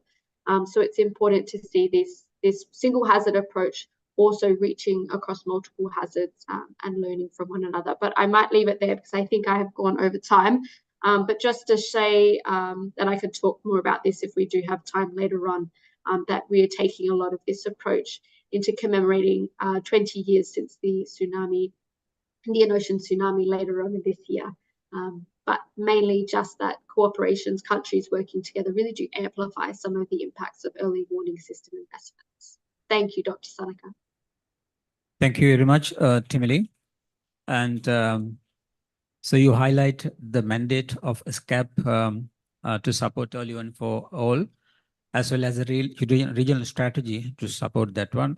And interestingly, some of you probably know that ESCAP Multi-Donor Trust Fund for Tsunami Disaster and Climate Preparedness, which has been there for 19 years, as we know. And we are also happy to note that, IDPC was also able to take part of some of the efforts in the past. And then the CAP in particular, when it comes to common alerting protocols, so it's important in particular to urban context. And then towards the end of your presentation, that's also one of the important things, like tsunami, we should not be forgetting. So it's a low frequency, but it might impact a lot to us. And then as you also highlighting the 20-minute lead time when it comes to that, that particular region, tsunami early warning system. So with that, now I'd like to go to country-specific things. Though we invited Southeast Asian countries here, so we have identified 2 speakers from Southeast Asia. So we have Dr. Nguyen Dan Quan, Deputy Director General from Vietnam National Hydromet Agencies. So we'd like to listen to you, Dr. Quan, like, when it comes to impact-based forecasting and warning. So you need sort of extra effort when it comes to city context, because it is not something like just forecasting or just warning. So you need to understand the impact and then issue warnings based on that impact. And it is not something like for a rural area. And as we are discussing since from the beginning, so when it comes to urban context, complex, you need to know more and more. You need to have more and more information, detailed information to issue. So can you explain how VNMHA is taking initiative to implement IBFW in your country? Over to you. Thank you. Yes, thank you, Dr. Chair, and hello, everyone. Yes, to answer your question about the initiative for Vietnam VNMHA, I wouldn't say something like, I don't want to use the word initiative, but I want to share with you some something that we have done for this IBF.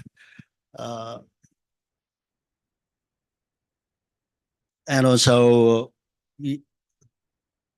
this job, again, this job highlight how the cooperation is important.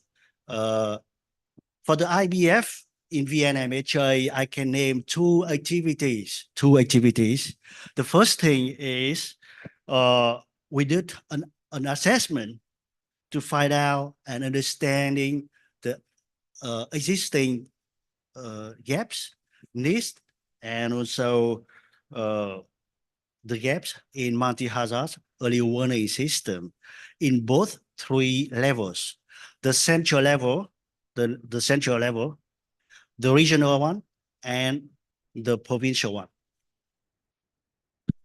And this work has been conducted by VNMHA, IDPC, and NORAD. For that, please allow me to thank IDPC and NORAD for this collaboration. The outcome from the assessment is we have listed and prioritize the activities and also the needs for IBF in VNMHA. IBF stands for impact-based forecast and early warning system. And as a result, you can see in the left corner is the report that published recently that you can find out in the IDPC website as well in the VNMHA website, and also several pictures showing you some in-house activities. The assessment has held in the VNMHA in the headquarters in Hanoi, and also some others activities, workshop in the northern regional center and also at the provincial levels.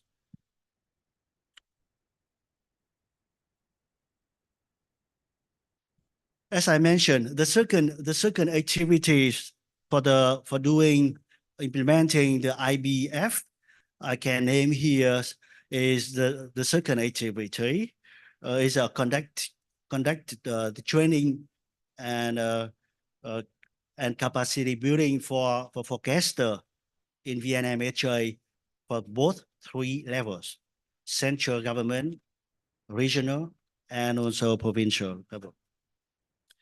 We also develop an IBF strategy and action plan to operate IBF in years to come.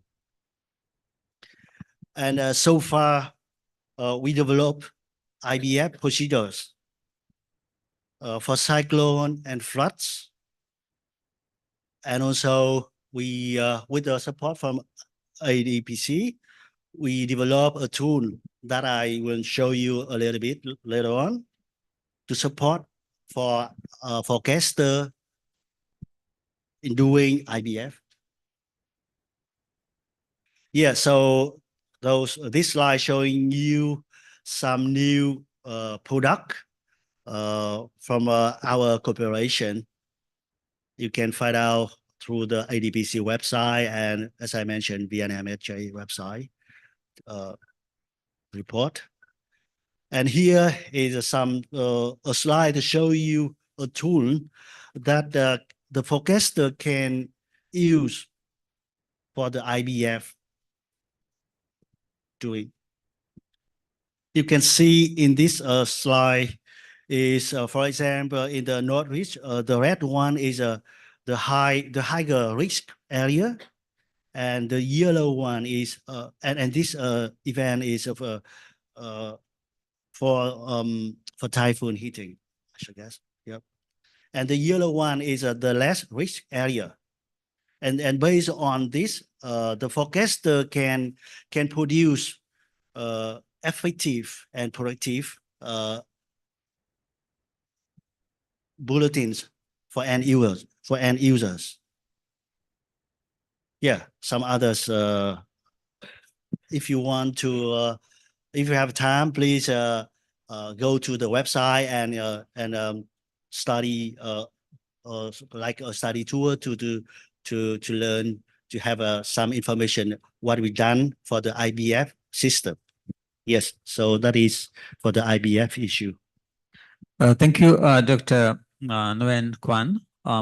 In fact, probably you all know that this workshop is organized under a project funded by NORAD, which is Urban Resilience to Climate Extremes in South Asia. And we piloted or we implemented that project in Vietnam. So Dr. Quan was trying to highlight the work that we have done. So you have seen that in the IBFW. What we wanted to do actually, as we did very detailed risk assessment in 2 cities in Vietnam, Nam Dinh and My Tho, and we wanted to work with VNMHA to pilot IBFW, because as we already have this, risk assessment information. So that's why in between, of course, in the process, I would say that we also develop a decision support system to support the meteorological forecasters so that they can use that decision support system to issue warnings based on the impacts. So this is what he was trying to highlight. Thank you very much, Dr. Nguyen, again. And with that understanding, so we'd like to listen to Thai Med Department, TMD. So we are here in Thailand and Bangkok, of course. So we'd like to listen to you, Dr. Shalom. So the Thai Med Department, we know that you are issuing various forecasts, and for Thailand. Can you explain how Thailand Med Department, TMD, and Thailand's multi-hazard early warning system supports cities to receive early warning? It would be good that if you can explain the challenges that you have been facing to issue warnings for cities, as we have been thinking, like I'm discussing, so much of complex situation. So what sort of challenges we have been facing when it comes to city early warning systems? Over to you. Thank you.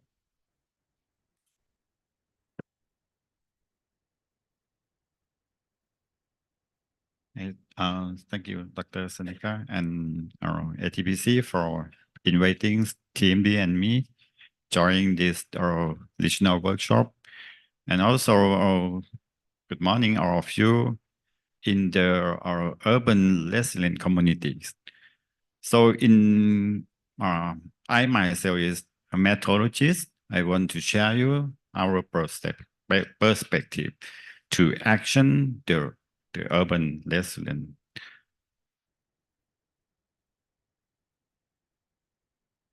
So we can, okay.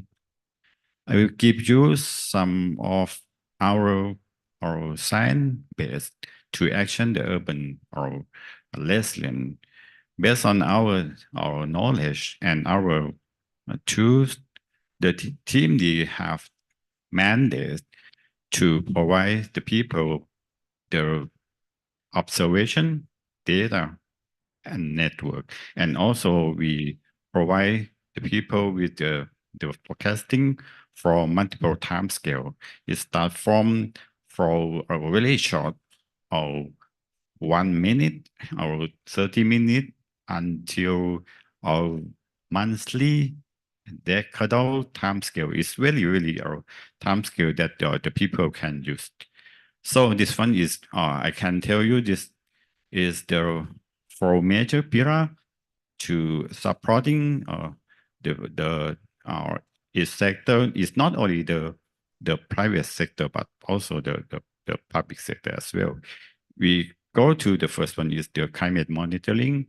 This is the observation network. We collect the data around our country and try to make the good quality and make the reliability analysis before we put it in the products. So we take a look in every single event and try to explain what is going on, what is the mechanism inside.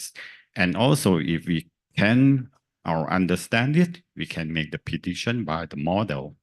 And it's not the model, but also the knowledge inside. So when we come to the climate change, our knowledge is partly understand of the phenomena. We try to do more about the understanding and there's the impact from the climate change. Also, the research is really important. It's not only for our operation, but also for the develop the new thing. So this one is the national framework for climate service. This is really important. It's not only to provide the product from the TMD side, but also we have to work together with the sector.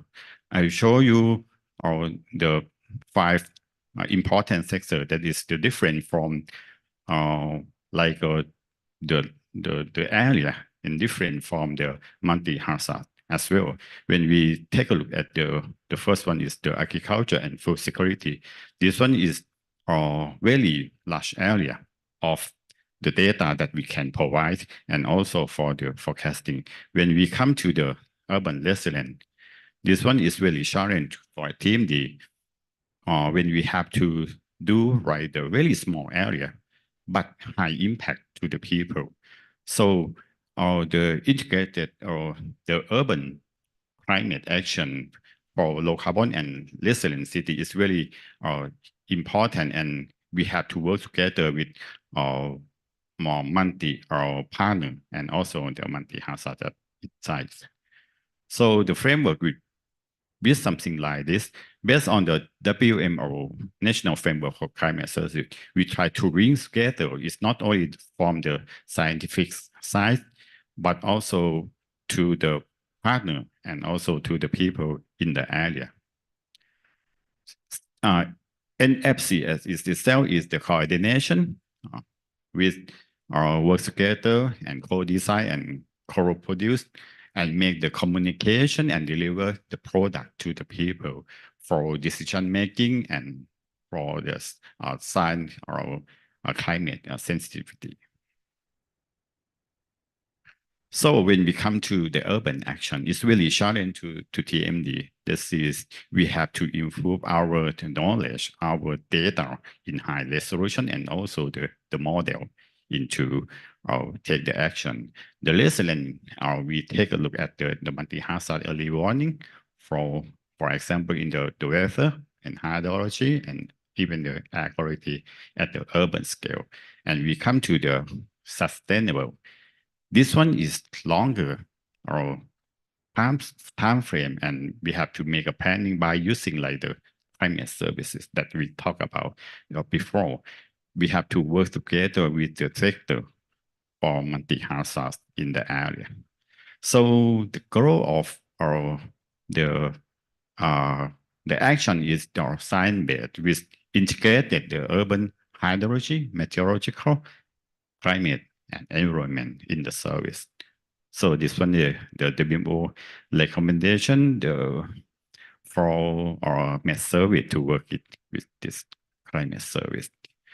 I will show you the example of the IUS. This is the impact to the urban design and planning.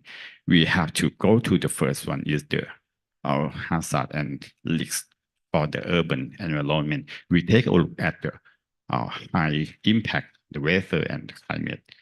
For example, we dealing with the drought, flood, even the tropical cyclone activity.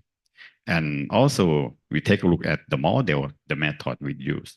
In this case, we look into the very small model. It's not the global, the regional, but this one is the local model.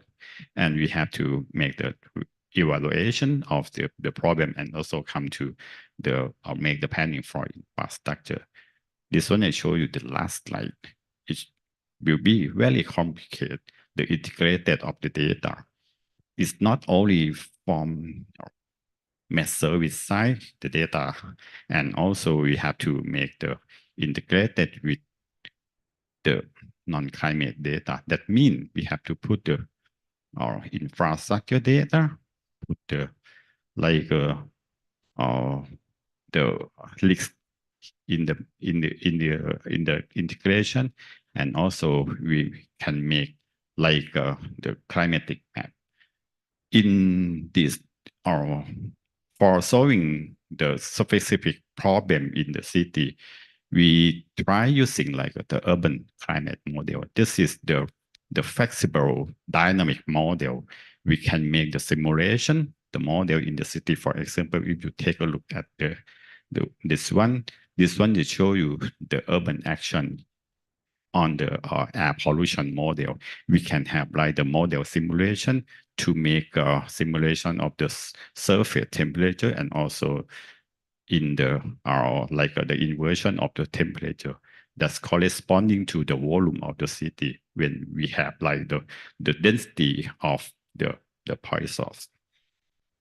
So this one show you all the picture that we can make this decision on the simulation system for the early warning in the city. And this one, thank you. Thank you, Dr. Saulam. And you touched base not only the urban context, overall NFCS, for example, National Framework for Climate Services, which is important for other sectors as well, tourism, the water, agriculture, so on and so forth. That's also important. And then you also highlighted the Integrated Urban Services, IUS, as well as urban actions towards the end. So which is also really important to make this, to improve the resilience in urban context. So with that, we do have about 15 to 17 minutes. I had another plan, but I need to adjust a little bit. I think it would be really good that, we turn to you now so that, we can listen to you, and meaning that you can interact with our panelists and speakers. And so that's probably next steps what we are planning to do. Over to you. So as I was asking at the beginning, so we are expecting several or more questions or the queries or the comments from the audience. Yeah, please. Yeah, Dr. Naeem.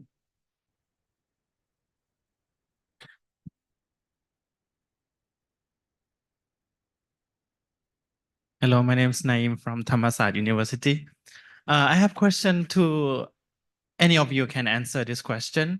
Regarding the implementation of the early warning system, I wonder who would be responsible or who would be accountable to in this early warning system, in the city level, or it should be at the local level? That would be first question.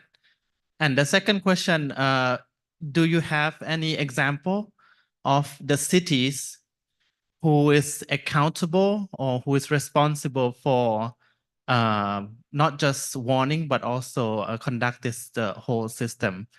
I think we would appreciate if you can give example of the cities and authority that are responsible in real cases. Thank you.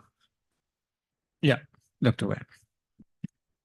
Yes, I try to answer as my best and from my experience. The first question from you is who gonna be the responsible, who gonna be the person in charge for such kind of early warning early warning and forecast at the provincial level.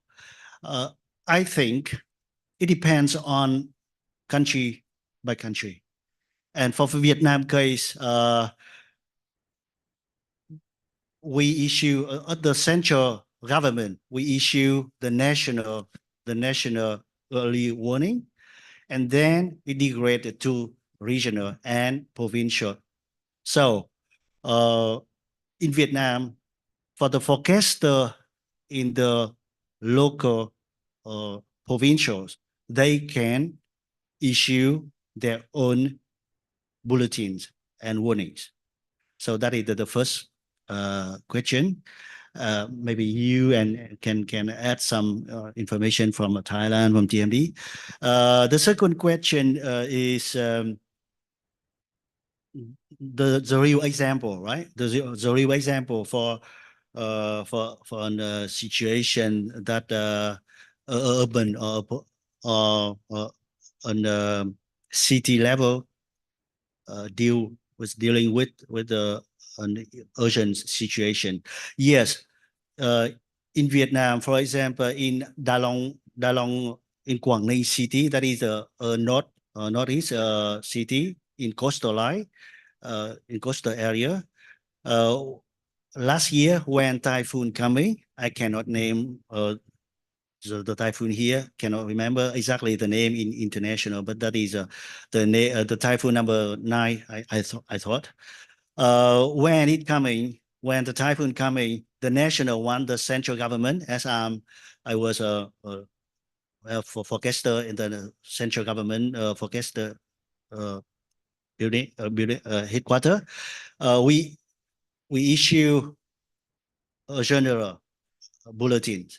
And then at the Quang Ninh province, forecaster there, they did make a detailed warnings for their customers. For example, for the tourist guide, for the tourist company, and they can provide the detailed forecast with some like commercial contract, and yeah, that is the way how the local forecaster at the provincial level has done with that example. Yep. Thank you. Dr. Shalom, yep. Yeah, okay. I Briefly. can add on. For Thai Met Office, our responsibility will be to make the forecast. So when the strong event will come, for example, when we have like the tropical cyclone will be hit on land, we have to work together or by announcing the event, what is going on, and work together with like the national or warning center, ศูนย์เตือนภัยพิบัติ they will all take action after team they make announcement. And also we have another agency like DDPT, Department of Disaster Prevention and Mitigation. They will work together with the local government. I know they have the training in the area that have the vulnerability in from the weather and climate. So they make the planning for migrate the people from area to another area. That one I know of this. Thank you, Dr. Chalom. So any other question from the floor? Yeah, Pagasa, the Philippines.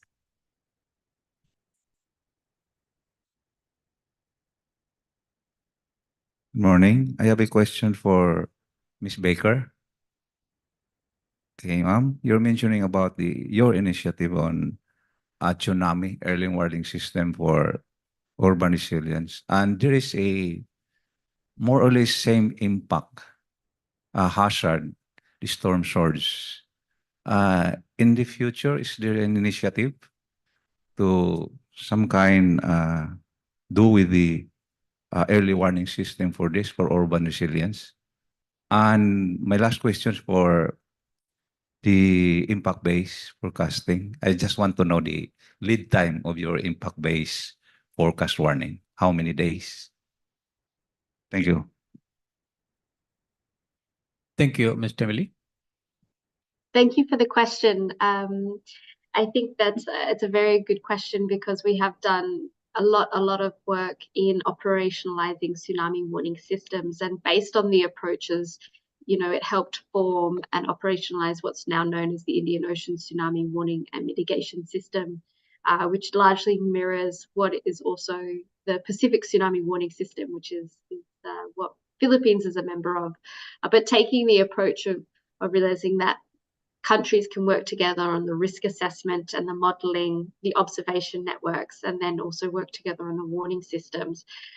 The ESCAP Trust Fund for Tsunami Disaster and Climate Preparedness, the advisory council members recognize that this is a really good approach and has seen a lot of success in tsunamis. So we broadened our scope, which is now why we are called ESCAP Trust Fund for Tsunami Disaster and Climate Preparedness, taking this approach to multi-hazard. So most of our projects at least do focus on coastal resilience. And I think that looking at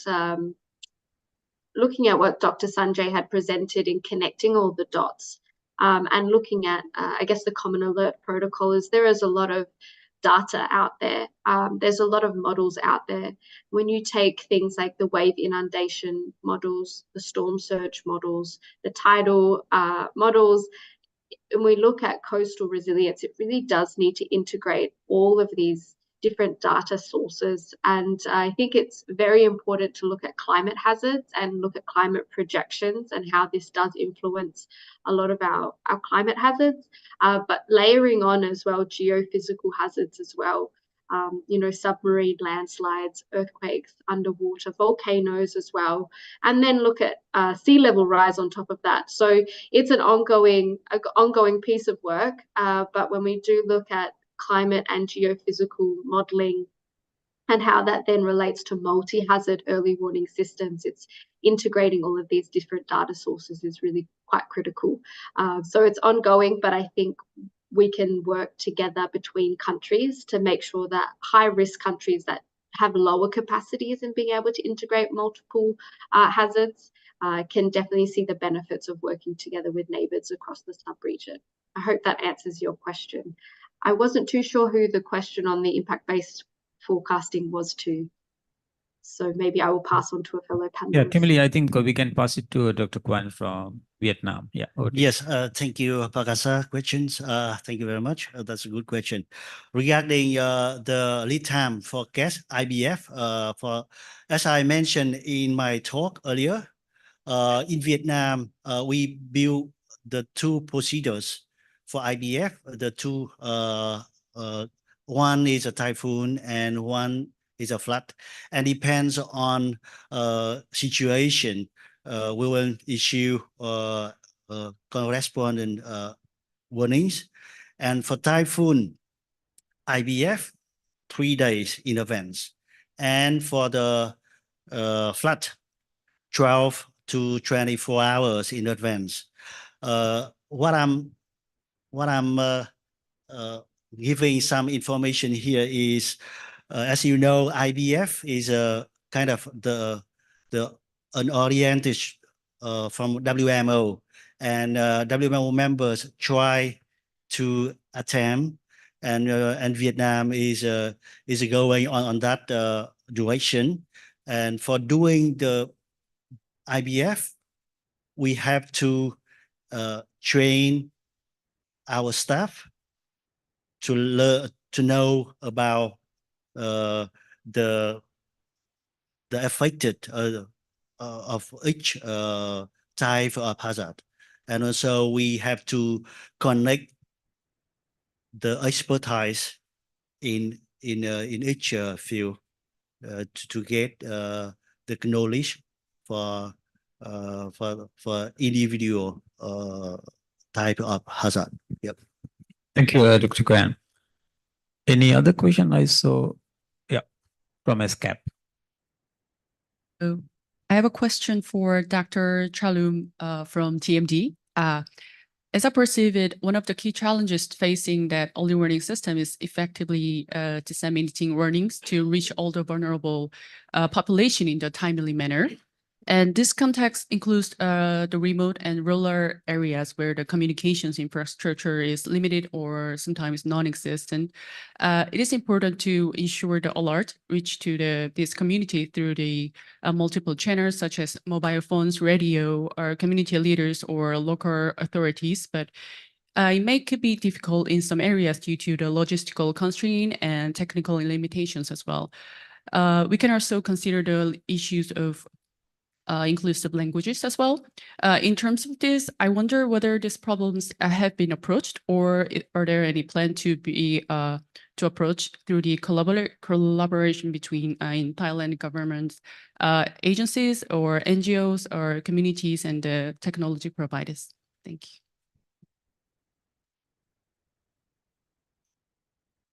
Okay, thank you for your question. This one is very long problem and barrier from scientific side and the people. So I try to separate. One is the scientific works. It's very difficult for us to make the accuracy of the forecast. And sometimes we make like the probabilities. So when we put the warning to the people, the probability, they don't know what is going on. It will be occur or not occur. This will give us the feedback of like the touch of the forecast and warning.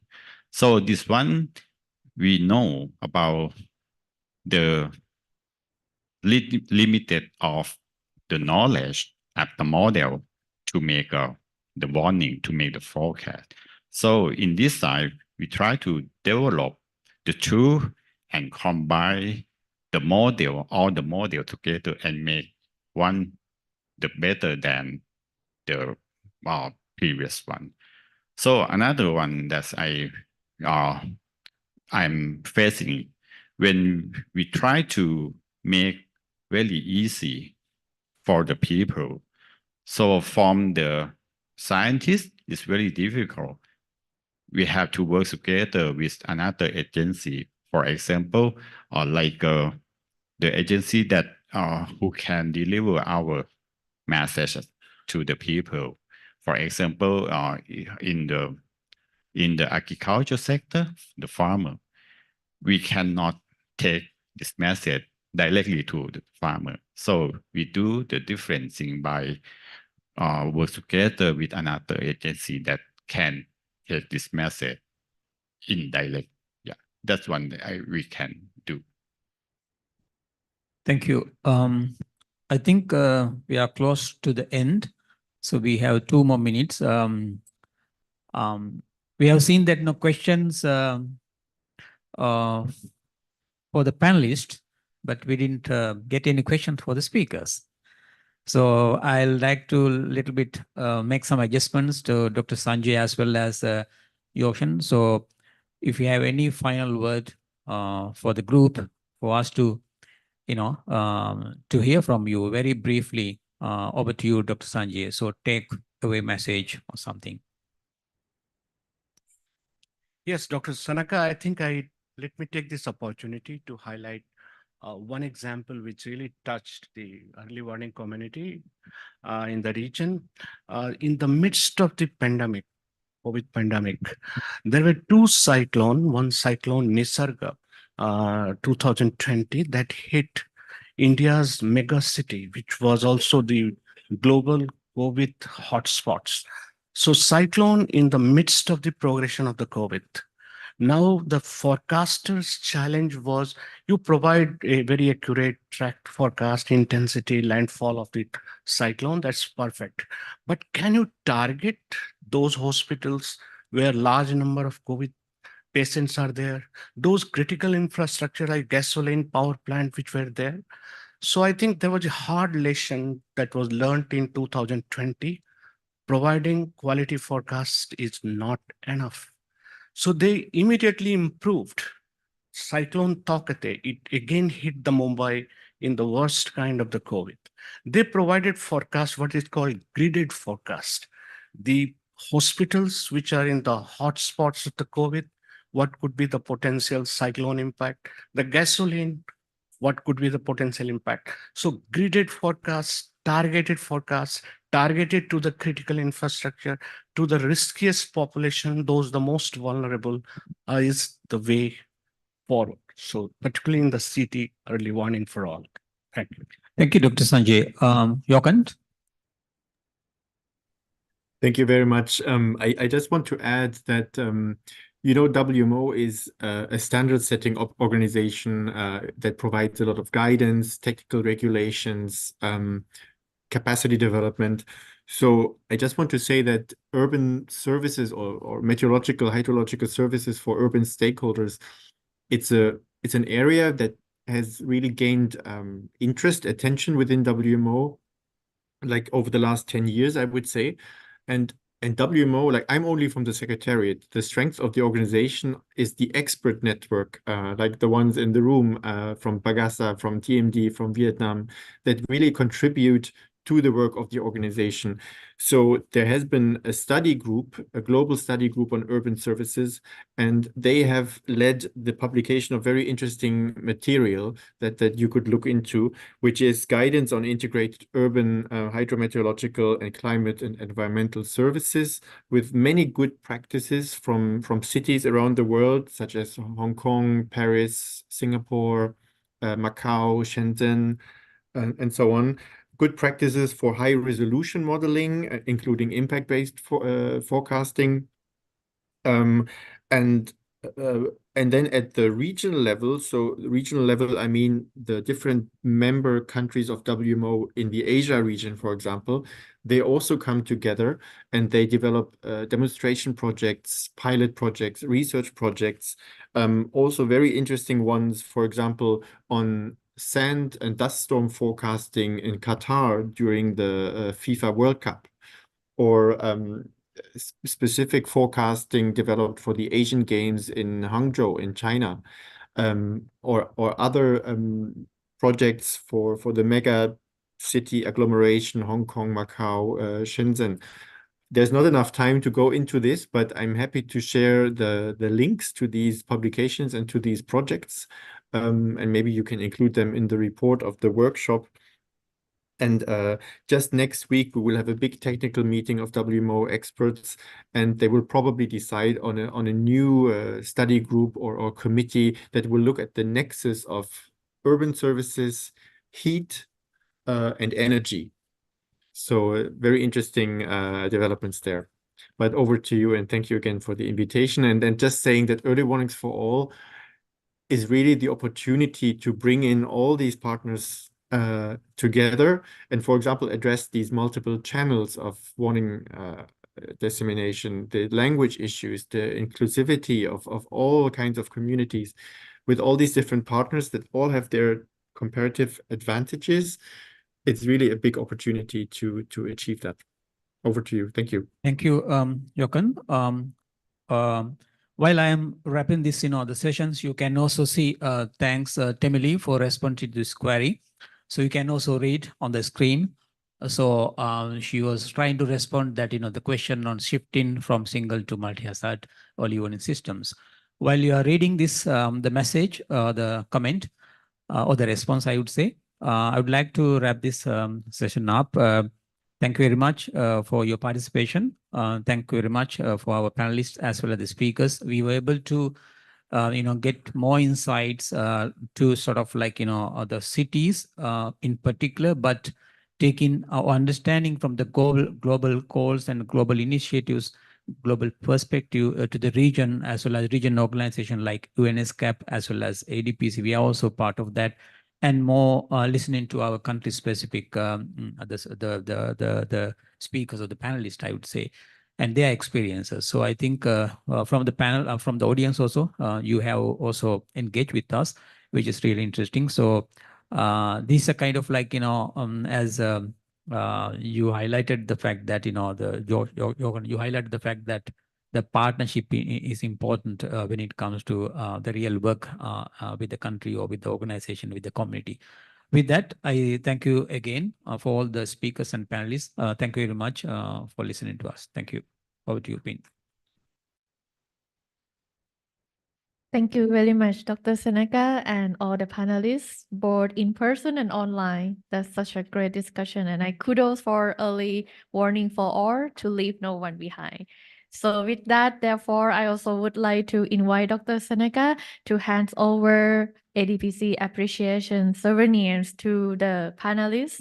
Unfortunately, perhaps we can send by mails to Georgian and Timothy sometime later. Emily is in town soon, maybe next week or so, I don't know. Maybe she is here in Bangkok, so we can easily give to somebody else. And Jochen, I think you need to take a flight and come to collect the gift. Thank you. Thank you. Okay.ค่ะ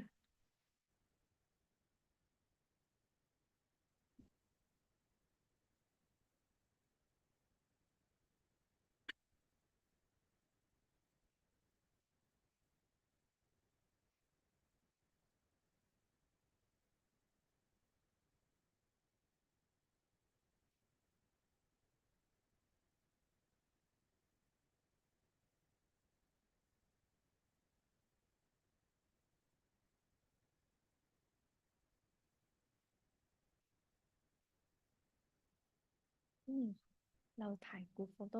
Perhaps we can have group photo also together with the Georgian and Timothy, please. Okay, perfect. This is the beauty of the technology.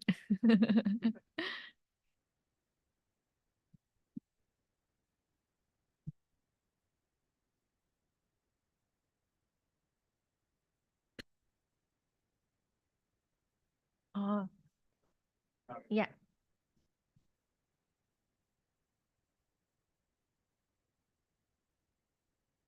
My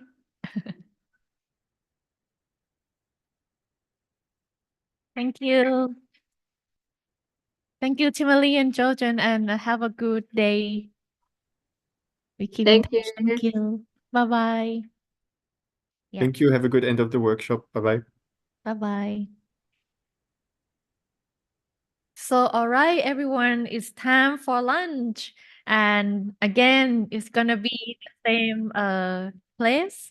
We're gonna walk a little bit, then you also have a chance to do some exercise. We will have the staff leading you and guide you to the Prewa restaurants. นะคะ It's gonna be on your left hand and walk straight. There will be the sign along the way. Today, the lunch table will have the sign for our workshop. So please have a look the table that has the sign.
Thank you.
you.